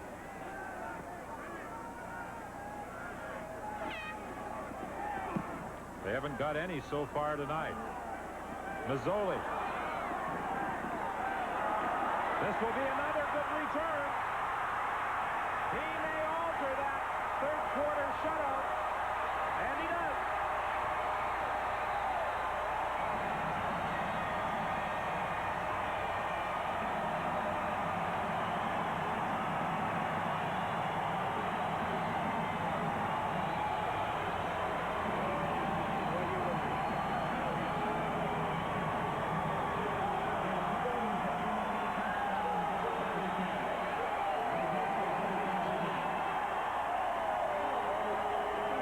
Nick Mazzoli, a 75-yard punt return.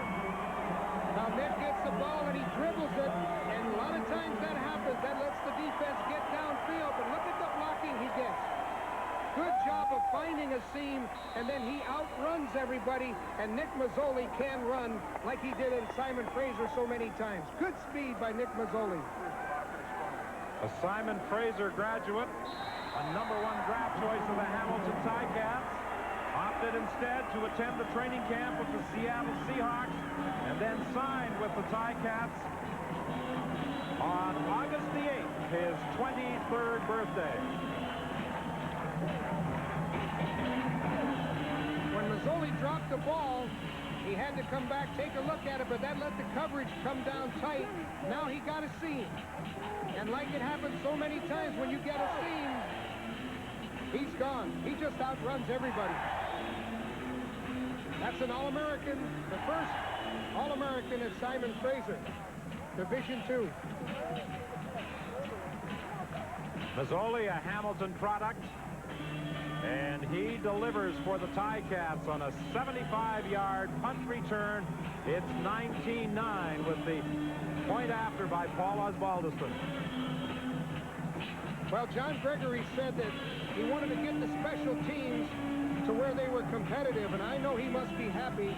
They've worked really hard. Now, Gregory had a full week going into this game, and he said they really concentrated on special teams, and those are the things that pay off.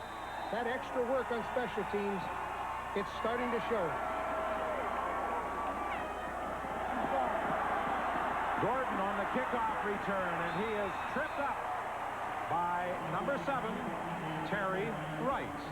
A 23-yard run back. Scott? Well, Don, on the sidelines, Andre Francis, starting cornerback for the Rough Riders, is done for the night because of the injury of the 90s, the dreaded pulled hamstring. How did it happen? Well, I think the injury originally happened in the first quarter. I was flying down the field covering a deep route, and Earl Winfield pushed me, and I felt a little trauma, and it activated itself again in the second quarter, but I'll be back next week. You think you can play next week? If not a lot of guys come back in 2 weeks or 1 week from a pulled hamstring. Yeah, but I'm cut from a different mold, you know. I'll buy that, Andre. Thanks for your time. Thank you. Don? Andre is absolutely right when he says he's cut from a different mold. He played for you, Joe, in Montreal. And I agree with him. He is cut from a different mold. Screen pass to Conrad. Conrad is tackled at the 39. Before I get all the folks in Markham, Ontario upset with me, I believe I said that Mazzoli was from Hamilton. He's actually from Markham, Ontario. We have to be specific, right?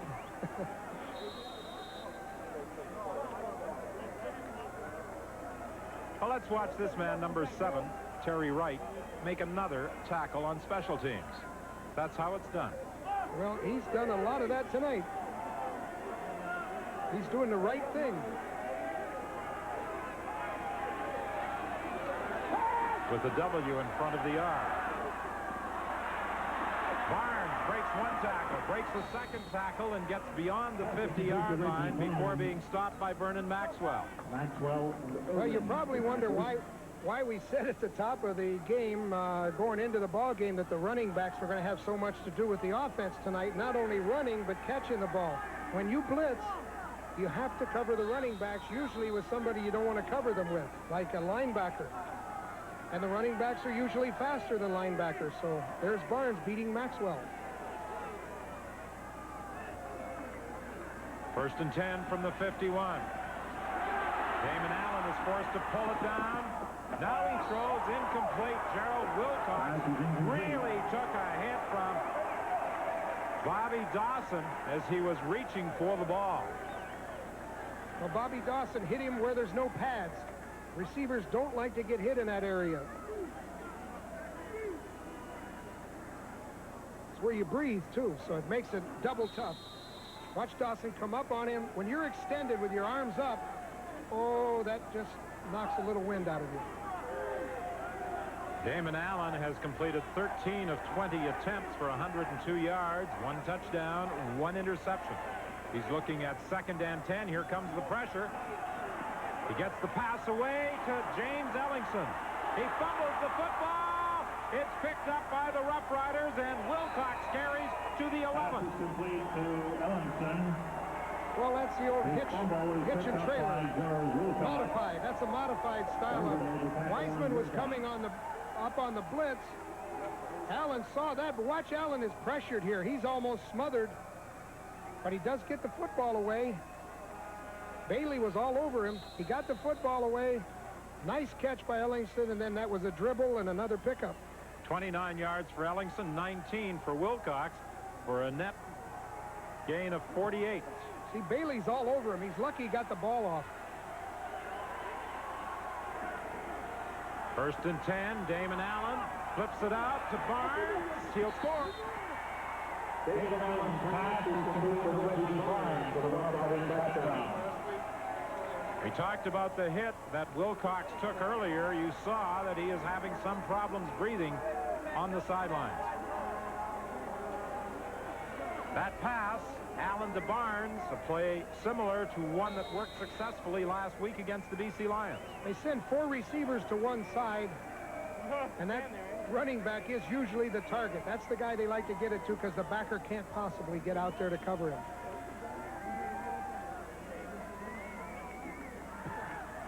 Barry Baker adds the point after. And again, we have a 3-point ball game here at Iberwin Stadium with 1:54 remaining in the third quarter. And we'll return with the Ottawa kickoff after this.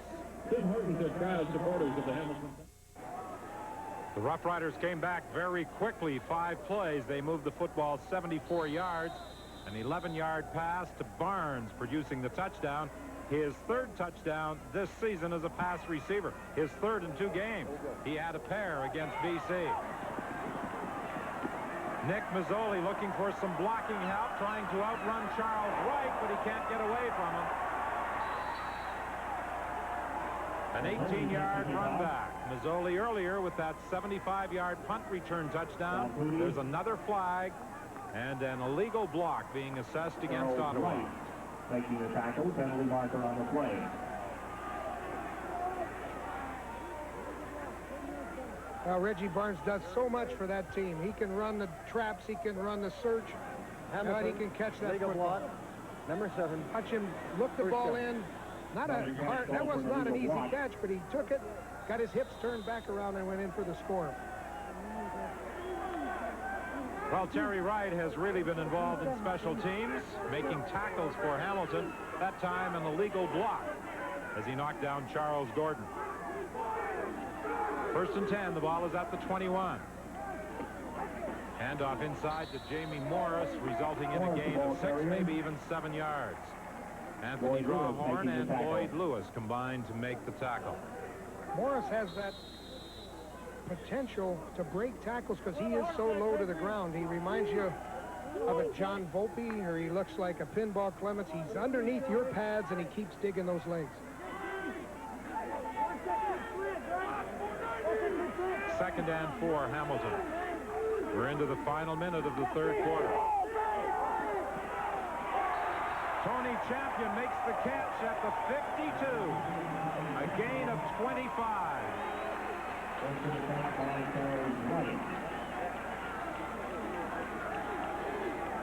That's just a good throw, good team up here.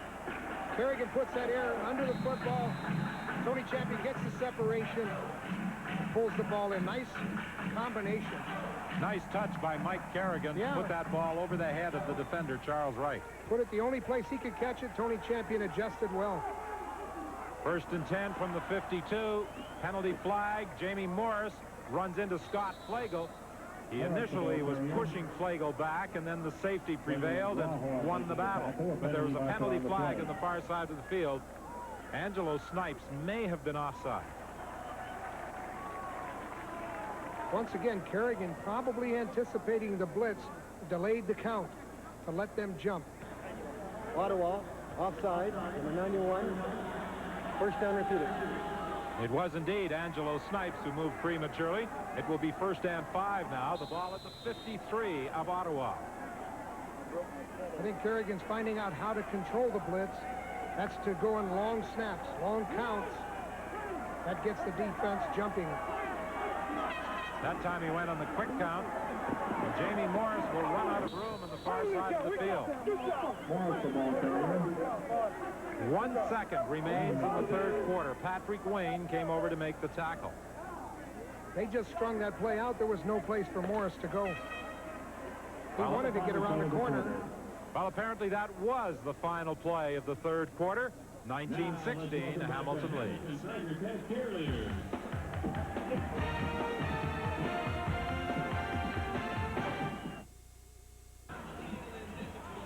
In Game 1 of the best-of-3 Canada Cup Series, Canada leads the United States 2-0 in the 2nd period at the Montreal Forum. Eric Desjardins in the 1st period. Steve Larmer set up by Wayne Gretzky in the 2nd. But the Great One has left the ice with about 11 minutes remaining after being checked heavily into the boards by Gary Suter. The ball comes loose as Kerrigan is hit, and it's picked up by Patrick Wayne. He loses it, but I think Brian Bonner may have got it back. Yes, he did. Angelo Snipes with the initial contact on Mike Kerrigan. Kerrigan comes back. He's getting pressure from Snipes, and the ball just comes right out of his arm. So watch the work here. Patrick Wayne picks the ball up. He fumbles the ball. but a good effort coming over by Bonner to recover the ball. Coach Faragelli said that he wanted to have a pressure defense. He knows you give up big plays on pressure defenses, but you also get turnovers. 1st and 10 from the 45. The Riders trailing by 3 points. Barnes battles his way to the 40, a gain of about 5.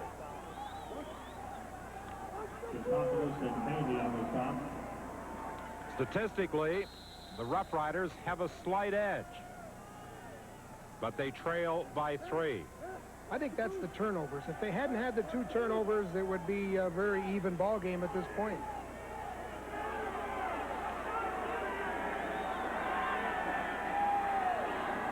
Second and 5.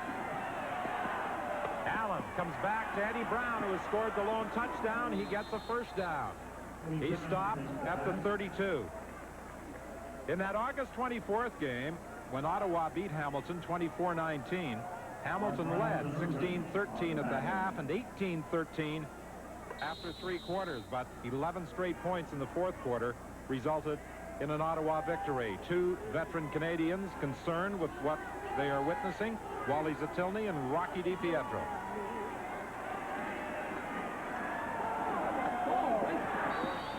Gordon out of bounds at the 27, a gain of 5. Damon Allen, I think, has found himself a wide receiver. I mean, he's really happy with Gordon, and you can tell he's got some confidence by the way he calls Gordon's number so often. And then he's got a throwback to Eddie Brown, which he employed the play before this. So I think he's starting to feel good about his wide receivers.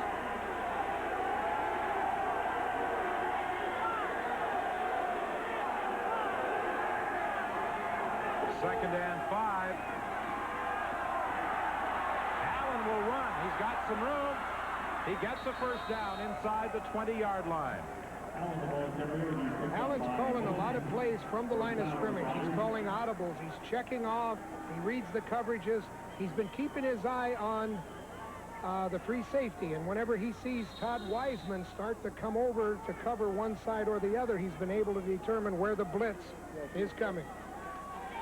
Now these guys are saying, this is what we do when we get back in this ball game.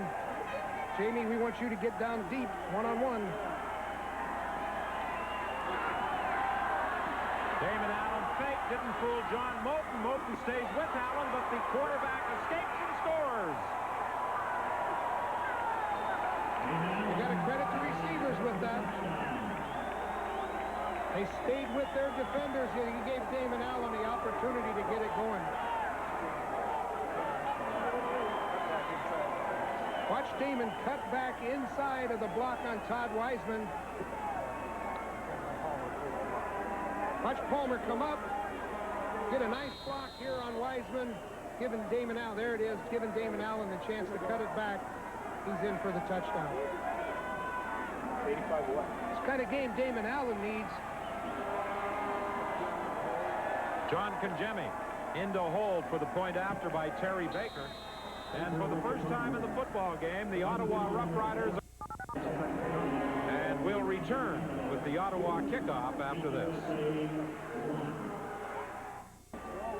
Damon Allen, who ranks 6th in CFL rushing statistics, ran that one into the end zone for the go-ahead touchdown from 18 yards out. After the fumble recovery, it took Ottawa just 5 plays to score a touchdown. Jamie Morris fumbled the kickoff, got it back, and he's upset by Brian Bonner at the 32-yard line. Well, in the Canada Cup, in the second period, it's now Canada 2, the United States 1. Gary Suter of the Calgary Flames has scored for the U.S. That's in the second period. Game 2 of the series takes place here at Copps Coliseum in Hamilton on Monday night. You got to think Damon Allen's ability to scramble has weakened a little bit on that defensive line. Morantz and Bailey and some of the defensive linemen look like they're getting tired. Scott Flagel was coming on a blitz, and Scott Flagel from behind managed to make the tackle on Jamie Morris. It's a good thing Scott Flagel adjusted because Jamie Morris had some go. It's incredible how many times Ottawa has blitzed. Watch Flagel, number 14, right side. He already came up, and then he just makes a shoestring tackle to save it. On second down, Earl Winfield makes the catch at the 50. Pass complete to Winfield. He caught that pass in front of Charles Gordon. And Todd Wiseman's looking things over. What Wiseman is saying is, gee, I'm doing just about what Flagle's doing tonight. We got to cover a lot of ground as a safety in this game. Both safeties are getting a workout. They got to cover almost everybody on the field. First and 10 from the 50, 10:44 remaining. They fake the reverse to Morris. The flag on the play as the intended receiver, Earl Winfield, was bounced out of bounds rather vigorously by safety Scott Flagle and Charles Gordon.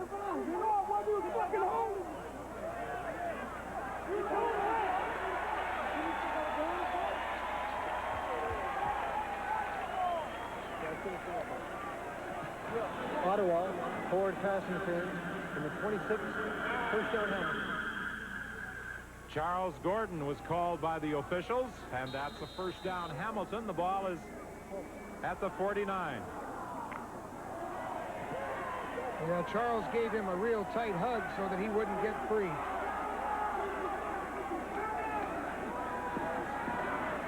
Morris spinning off one tackle, but he can't escape Patrick Wayne. The pickup of 2, it will be second and 8, 10:14 remaining in the game. 23-19, Ottawa leads. Crank it up, Don. There's going to be a blitz coming. I got a feeling. Watch out, Scott. That's why you lift weights, son. He works out every day. He has to. I think Scott should have challenged him. Champion makes a great catch over Charles Wright. Charles Wright couldn't have played that one much better. Perfect coverage, perfect pass, and a perfect catch. Charles Wright was on top of it. This is the kind of game the champion hasn't had in a long time. And look at him pull that ball in. That's a good throw by Kerrigan, knowing where the coverage was. He put it away from Charles Wright. Champion rose to the task. A 21-yard gain. It's first and 10 from the 22. Schremeyer puts his shoulder down and keeps on driving to about the 15-yard line. I don't know why Scott Oak didn't put his shoulder down over on the sidelines and lowered into the chest of Mike Kerrigan. He said he would like to be a live coward instead of a dead hero. Fun to be a live commentator. A live commentator instead of a dead hero. Flagle got a little upset that Schremeyer wouldn't go down, but hey, Flagle, remember, Scott, you were young once, too. He's trying to rip the ball out of his hands, and Schreemeyer's a pretty strong guy. Look at him. The shoe, he loves to keep digging his legs. He's one of those guys, the more work he gets, the happier he is. Now he's saying they hit me in the back of the head. We remind you that this program is copyrighted and is strictly for the private use of our audience.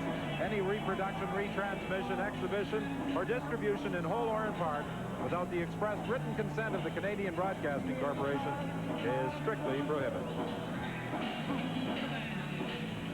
There's going to be a battle of the flags there. Some Rough Rider fans came down. There's 3 busloads.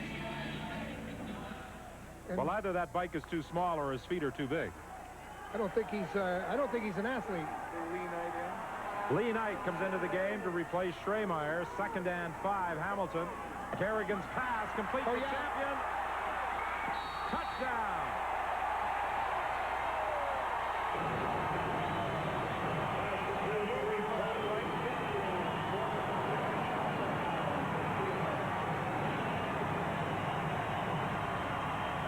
Champion put a big move on Charles Wright.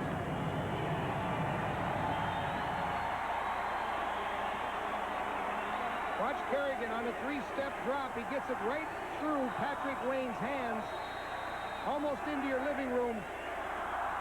Nice move by Champion. Shook loose one defender, and then it was academic on the second. Champion's having a game like the old days.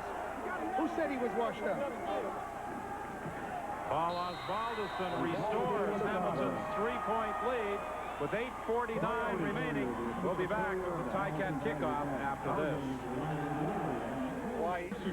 Well, apart from scoring the touchdown, what John Gregory will be most pleased with is the fact that the Ticats were able to put together a 77-yard, 7-play drive. And that was a good drive. I mean, there were times when you knew that Ottawa was going to be blitzing, and the thing that helped was that Kerrigan alertly called that blitz checkoff. Watch Kerrigan. He's pleased with himself because he engineered that drive. There were many times he was getting pressure. He put the ball right through Patrick Wayne's hands to get it out to Champion on the touchdown. And my gosh, look at those guys on the practice roster. They'll get their chance to play someday.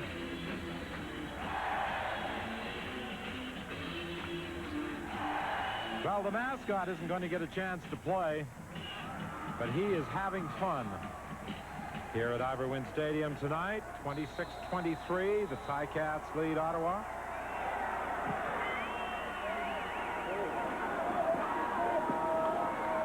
Anthony Drawhorn starts out from the 15-yard line, and he runs out of room in front of the Ottawa bench at the 34.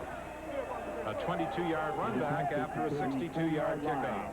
One of the things you have to do in Hamilton Stadium, you've got to save your people because there's a dugout behind there. You've got to catch your people coming off the field before they go into the dugout. And I don't know that some of these young Ottawa guys caught Drawhorn. He almost went in and went down about a 3-foot incline. You've got to catch your guys coming out of bounds.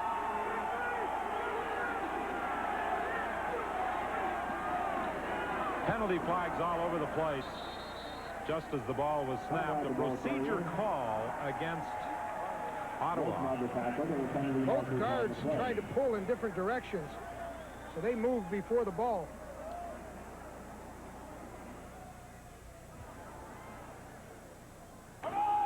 Ottawa, legal procedure, number 61, declined.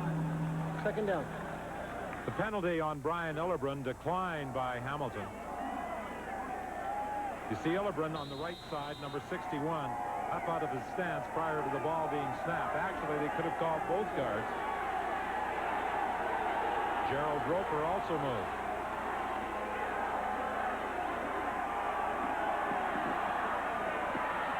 Eddie Brown unable to make a diving catch in front of Corus Irvin.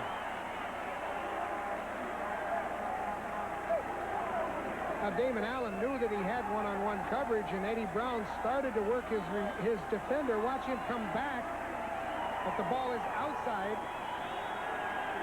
and he didn't make the catch.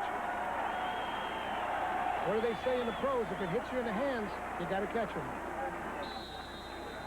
Terry Baker stands at his 21-yard line for this third down punt.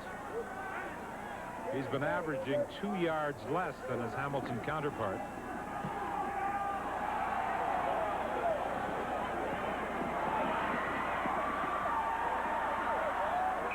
Nick Mazzoli gets a run back of 7 yards. There have been 12 punt return touchdowns in the Canadian Football League this season. This guy could have tucking it back up inside. See what I'm saying? A little more lane integrity. Mark Mraz is the individual getting some additional coaching on the sidelines, and of course he is a newcomer to Hamilton and the Canadian Football League. He needs oxygen, not coaching. They're never ready for the pace of the game when they came up from the States. Rocky DiPietro tried to make the catch over Anthony Drawhorn. Well, let's go down to the sidelines and still live, Scott Oak. And he stepped right on my foot, but I'm toughing it out. You got to play hurt, as they say, right, Joe? A doubleheader on the CFL on CBC next weekend. On Saturday, we'll be 60 kilometers down the highway at Skydome. The Edmonton Eskimos are in town to face the Argonauts. If the transit strike continues, we may need the whole week to get there. And on Sunday, we'll be in Calgary at McMahon Stadium. The Ticats travel there to face the Stampeders in the second half of the doubleheader. Champion got turned around by Charles Wright, and Kerrigan's throw was well beyond him. So the Ticats send out their punting unit with 7:07 remaining. The Ottawa Rough Riders next Sunday visit Winnipeg. And that game could take on added importance depending on what happens here tonight and what transpires in Winnipeg's game under the dome against the BC Lions. Yeah, I think Kerrigan expected a fade. He expected the champion to go upfield. They were both way off.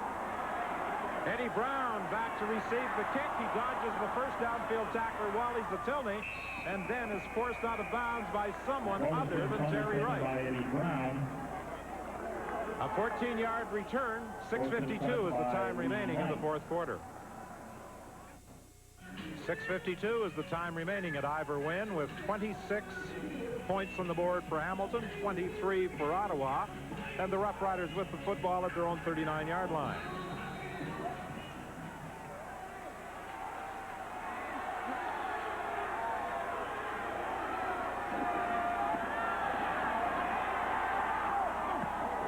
Pass is complete to James Ellingson.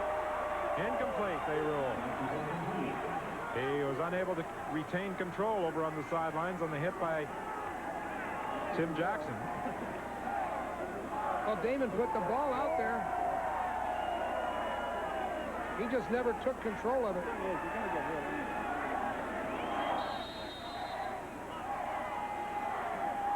Second and 10. Jackson preventing James Ellingson from making what appeared to be a catch over on the far side of the field.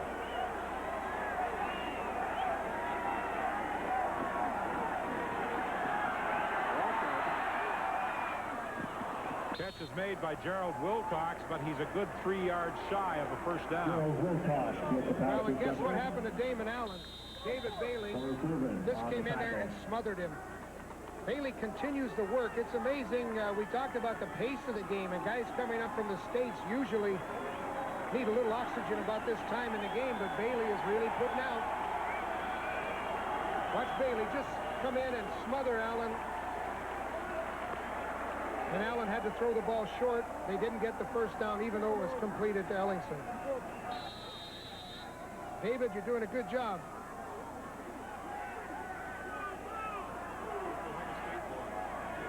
It drives those linemen crazy when they don't get sacks, you know. They hate quarterbacks. Baker on third down is throwing wide open is Daniel Hunter. A third down gamble that pays big dividends for the Ottawa Rough Riders. A gain of 28 yards on third down. Joe Farragelli gambled. He had Terry Baker throw it. Daniel Hunter was wide open, and the result is a gain of 28. Well, it's an old Louis Pasaglia idea. Those punters like to do that. They like to get in there and catch the coverage coming up. That was a good job by Terry Baker. Now, Joe Farragelli last week was victim to a fake punt, so this week he turned it around. This is a big play in the ballgame. First and 10, Ottawa. The Rough Riders at the 36 of Hamilton. Barnes takes the handoff, and he's hit by David Bailey. He hit Bailey on the tackle. Well, this is a counter play, and Joe Farragelli saying, what happened? Where did this Bailey come from? But they're trying to get the linemen to follow the pulling guards, and watch Bailey just come in and bam. He took him head on.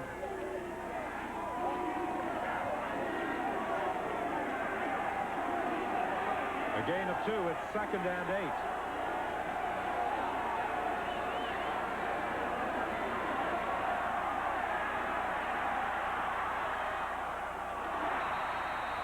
Eddie Brown won't be pleased with that, and neither will the Ottawa coaching staff. He was open. He was open, there's no question. They had the curl pattern coming back in. You know, they were trying to work to the outside. Moulton was trying to drop back and get into the curl pattern. Watch Damon. He's trying to maneuver to get some time. Moulton couldn't get there. Eddie Brown had lost his footing. Terry Baker with a 41-yard field goal attempt that could tie the game at 26.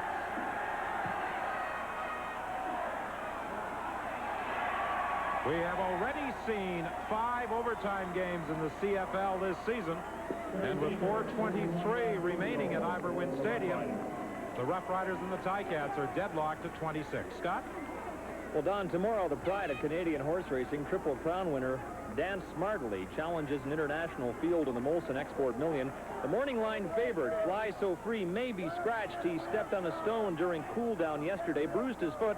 He worked today, but they'll make the decision tomorrow. In the field for sure, along with Dan Smartley, is Jackie Wacky, also like Fly So Free, a Grade 1 stakes winner. $600,000 to the winner, and the telecast at 4:30 Eastern on Sports Weekend tomorrow.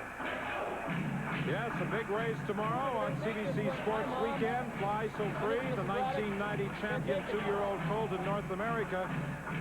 And if ready to go, the class of the field, in the opinion of many horse racing authorities. Jackie Wacky and Fly So Free. This sounds like guys I used to coach. That's why you're no longer coaching. That's why I'm up here with you. Morris on the kickoff return. There's another penalty flag. Terry Baker comes in to make the tackle at the 47-yard line, but back at the 20-yard line, we have a penalty flag, a 37-yard run back that goes for naught.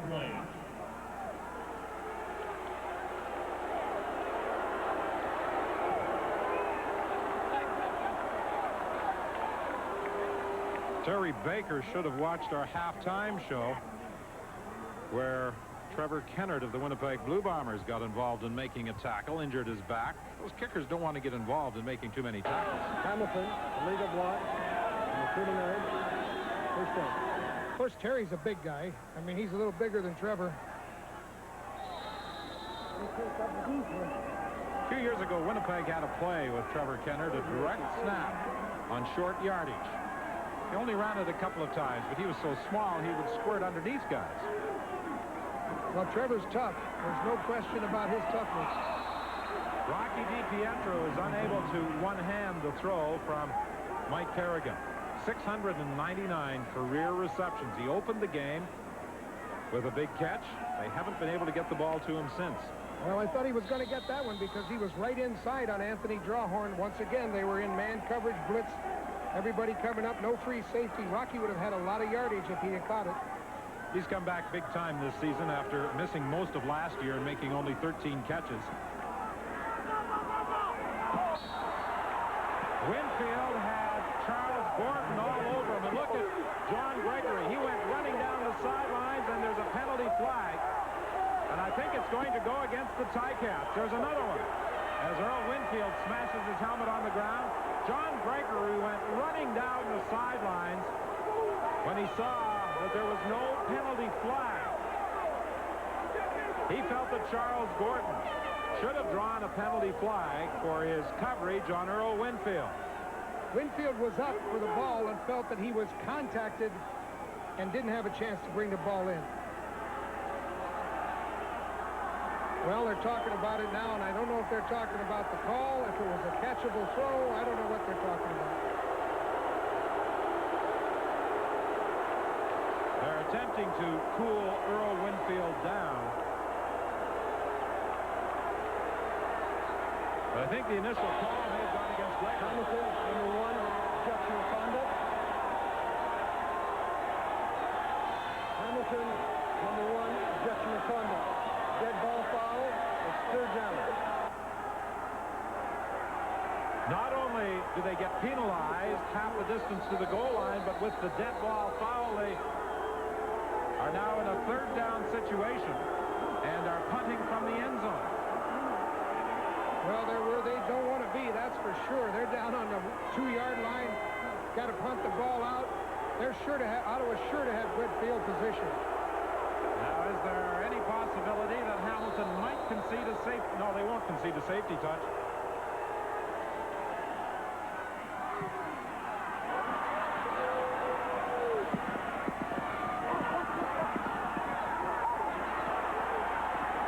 Anthony Drawhorn is stopped immediately at the 43.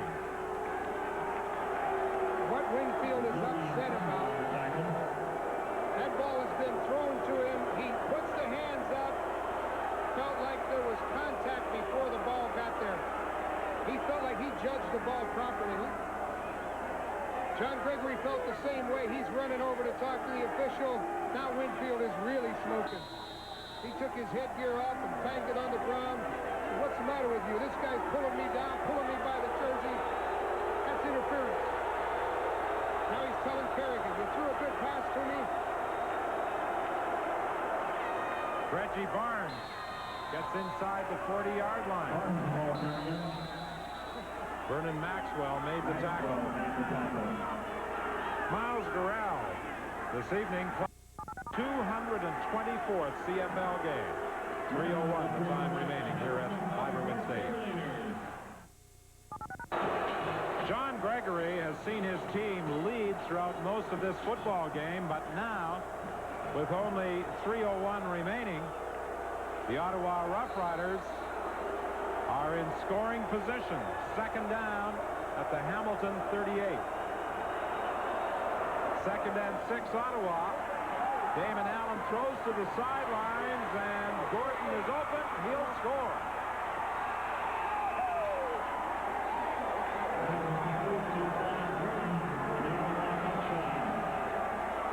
Well, we kept talking about the play fake that Damon Allen was going to come out on the bootleg.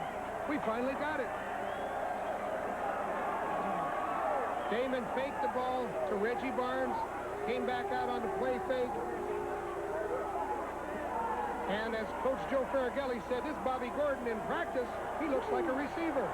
Guess what, Coach? In the games, he looks like a receiver. The Rough Riders now in front, 32-26. Terry Baker to add the point after out of the hold of John Kangemi. 2:44 is the time remaining here at Iverwin Stadium. Nice play fake by Damon Allen, and that really got the defensive secondary off guard. Good move by Gordon after making the catch, faking inside on Wilkerson and then turning it down the sidelines for the major score. Yeah, I think Wilkerson was trying to keep him from coming back to the inside. He really put the move on him. Wilkerson had to try to pin him, missed the tackle, and look what Bobby did. 2:44 remaining. Damon Allen with his second touchdown pass of the night, the first to Eddie Brown. He has scored a touchdown himself. That's why we anticipated Damon coming out with more play fakes, Don, because of the pressure that Hamilton was getting him and the respect they had for Reggie Barnes. It's the only thing that would freeze the linebackers is for Damon to give a good fake in there to Reggie Barnes. Actually, 3 touchdown passes for Damon Allen. He also tossed an 11-yarder to Reggie Barnes. Jamie Morris on the kickoff return gets up to the 43-yard line, a 22-yard run back before being stopped by Daniel Hunter. Now, John Gregory just told Kerrigan, we got lots of time. Don't be rattled by the amount of time to go in the ball game. You can drive that ball down with 2 minutes and 39 seconds. You can drive it down and get a score. He's trying to tell the crowd to settle down. The quarterback has to be able to call those signals. Cheer when the other team has the ball.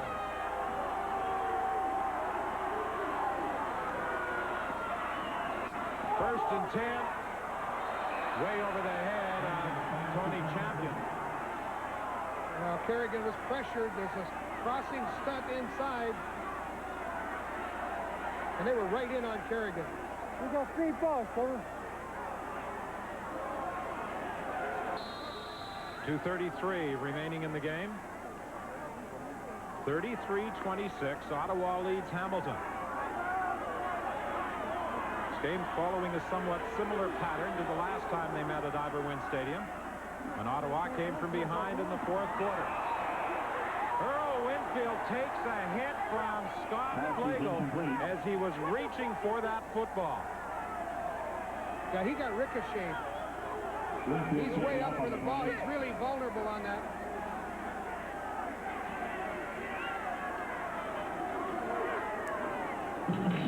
Watch Earl come up for the football. He's really selling out. Charles Gordon knocks him, boom, right into Flagel's knee. That hurts.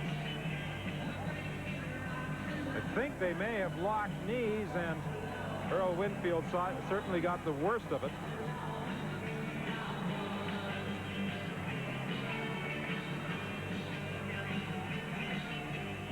When those receivers are concentrating on the ball, they're really vulnerable. So Gordon gave him a push, and Flagel, of course, being a veteran, he knew it was coming, so he tucked in.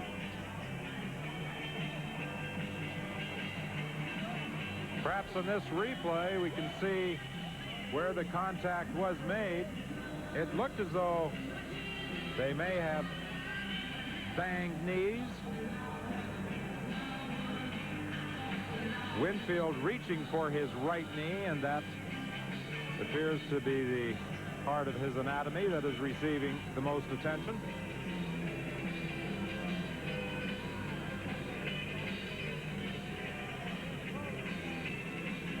He's also pointing to his right shoulder. Yeah, he took a hard hit on the shoulder. Flagel saw it coming, so Flagel tucked in a little bit, and they collided, and I think the initial hit was on Winfield's shoulder, but how he landed on that leg could have a bearing on his knee. Scott Flagel, a former member of the Hamilton Ticats, prior to being traded to Ottawa. He has also seen service previously in the CFL with Winnipeg and Calgary. And Scott Flagel, over the years, has developed a reputation for being a punishing hitter at that safety position. A safety who, on occasion, is inclined to gamble. When he guesses right, it pays off. Sometimes he can be burned. He gets nervous when the other team gets down close to his goal line, so you can see him. He oftentimes will come up to the line of scrimmage. He really works on the offensive quarterback's mind when they start to get close to scoring. Now, Winfield's got a leg problem, no question, probably because of the way he landed. Good punt by Osbaldiston, and it bounces out of bounds at the 21.5. Hamilton can still get the ball back. There's 2:21 to go. If they hold them, they'll still get the ball back in decent field position. Good 47-yard kick by Paul Osbaldiston. 33-26, Ottawa leads Hamilton. This is the third and final meeting this season between these two teams. Ottawa winning both previous games, 24-19 on August 24th. 5 days later, 38-14. This is where the Hamilton defense must come up with a big play.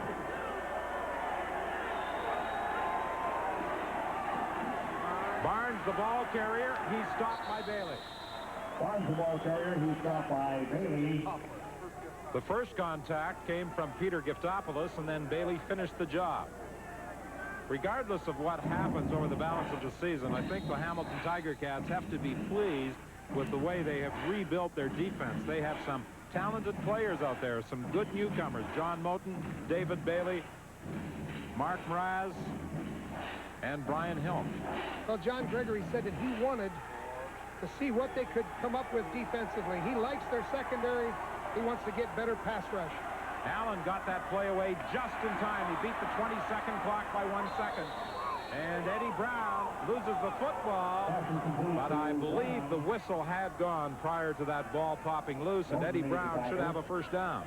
He does.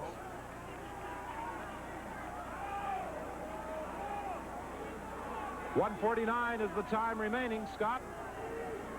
Don Earl Winfield came into this game with several rolls of tape holding together a pulled quad. On that one play where he was hurt a moment ago, he hurt both his shoulder and his knee. They think it's just a slight knee sprain. His shoulder is hurting him more than his knee, but obviously with the amount of time left in this game, he will not return tonight. Reminiscent of the hit that Winey took a couple weeks back. Reggie Barnes runs hard to the 42, very close to another first down. Peter Giftopoulos made the tackle, but more importantly for the Ottawa Rough Riders, they keep that clock running. The short yardage offense now will come into the ball game. That's what they don't want to have happen. Hamilton doesn't want them to make 8-9 yards on first down, because now they can waste a lot of time. Clutch catch by Eddie Brown, the series prior to this one, or the play prior to this one. Sean Daniels and Kensley Palmer come into the ball game along with Michael LeMay.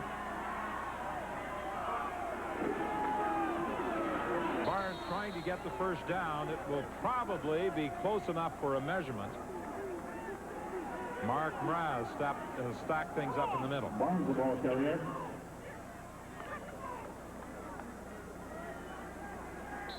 Rise made the stop. 1:06 is the time remaining.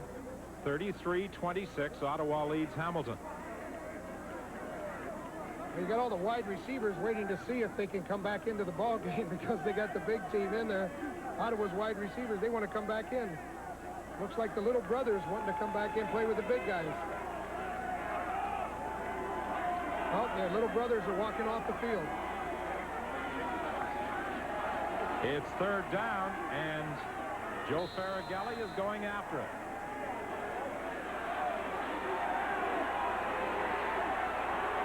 They held him once before, Hamilton did in the first half.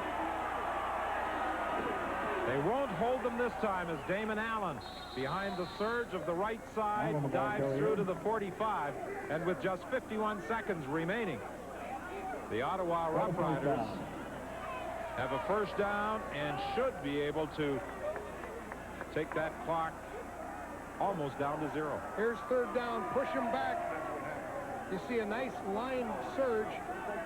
They get real good charge in there. And Brian Illebruin was the guy that led the way, and Damon Allen just followed him. This is John Gregory's dying 1,000 deaths right now. If only he's thinking about 4 or 5 different plays in this ball game, it could have gone the other way. Well, I'm quite sure after this run by Conrad, he'll be calling a timeout, but Conrad is going to be very close to a first down with only 29 seconds remaining. And I don't think there's much that the Hamilton Ticats now can do with the clock. Well, there's not a heck of a lot they can do now with the ball game. And you have to give Ottawa some credit because they overcame some turnovers, some early game problems and mistakes. And Damon Allen injured some really good drives in that second half in particular. Damon Allen is going to use as much time as possible on that 20-second clock. The play draws a penalty flag, but with only 12 seconds remaining, I don't think it's going to mean too much. Joe, that's a signal for second down. You notice how coaches always like to help the officials? Unsolicited advice.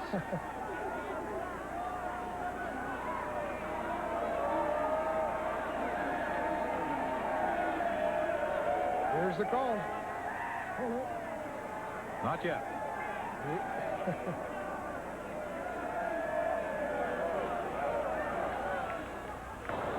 Ottawa, legal procedure, no end, first down repeated.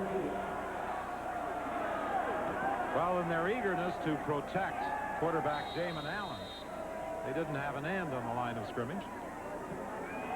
Well, maybe they were cupped a little bit. They were back too far. They got to be right up on the line. 7 people. I think they're okay this time. 10 seconds remaining, and now the Ottawa Rough Riders on third down. Well, Hamilton is calling a timeout.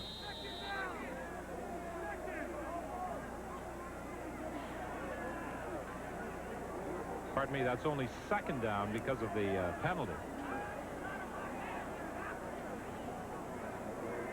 Well, Joe said he told Damon Allen that he didn't want him to have to win the game on his own. And that was the kind of a game it was tonight. Damon Allen had help all over the field. So Eddie Brown did a good job. He had Bobby Gordon out there at the other wideout. And, of course, Reggie Barnes. And then Damon ran one in himself. So he didn't do it all himself today, Coach Faragelli. 9 seconds remain as Damon Allen drops to a knee. But now it's third down, and they can use up all 9 seconds and still simply snap the ball and ground it, and that's what Damon Allen will do now. So really that timeout didn't mean anything. It didn't change Ottawa's strategy at all for running the final seconds off the clock. And the Ottawa Rough Riders sweep the Hamilton Ticats, winning all 3 meetings this season. And now the Ottawa Rough Riders move within 2 points of second place Winnipeg in the Eastern Division. And it's going to be very, very difficult now for the Hamilton Ticats to qualify for postseason play. Joe Faragelli being congratulated by John Gregory as the Ottawa Rough Riders return home with a 33-26 win over Hamilton. And the BC Lions at 7:30 here at the stadium.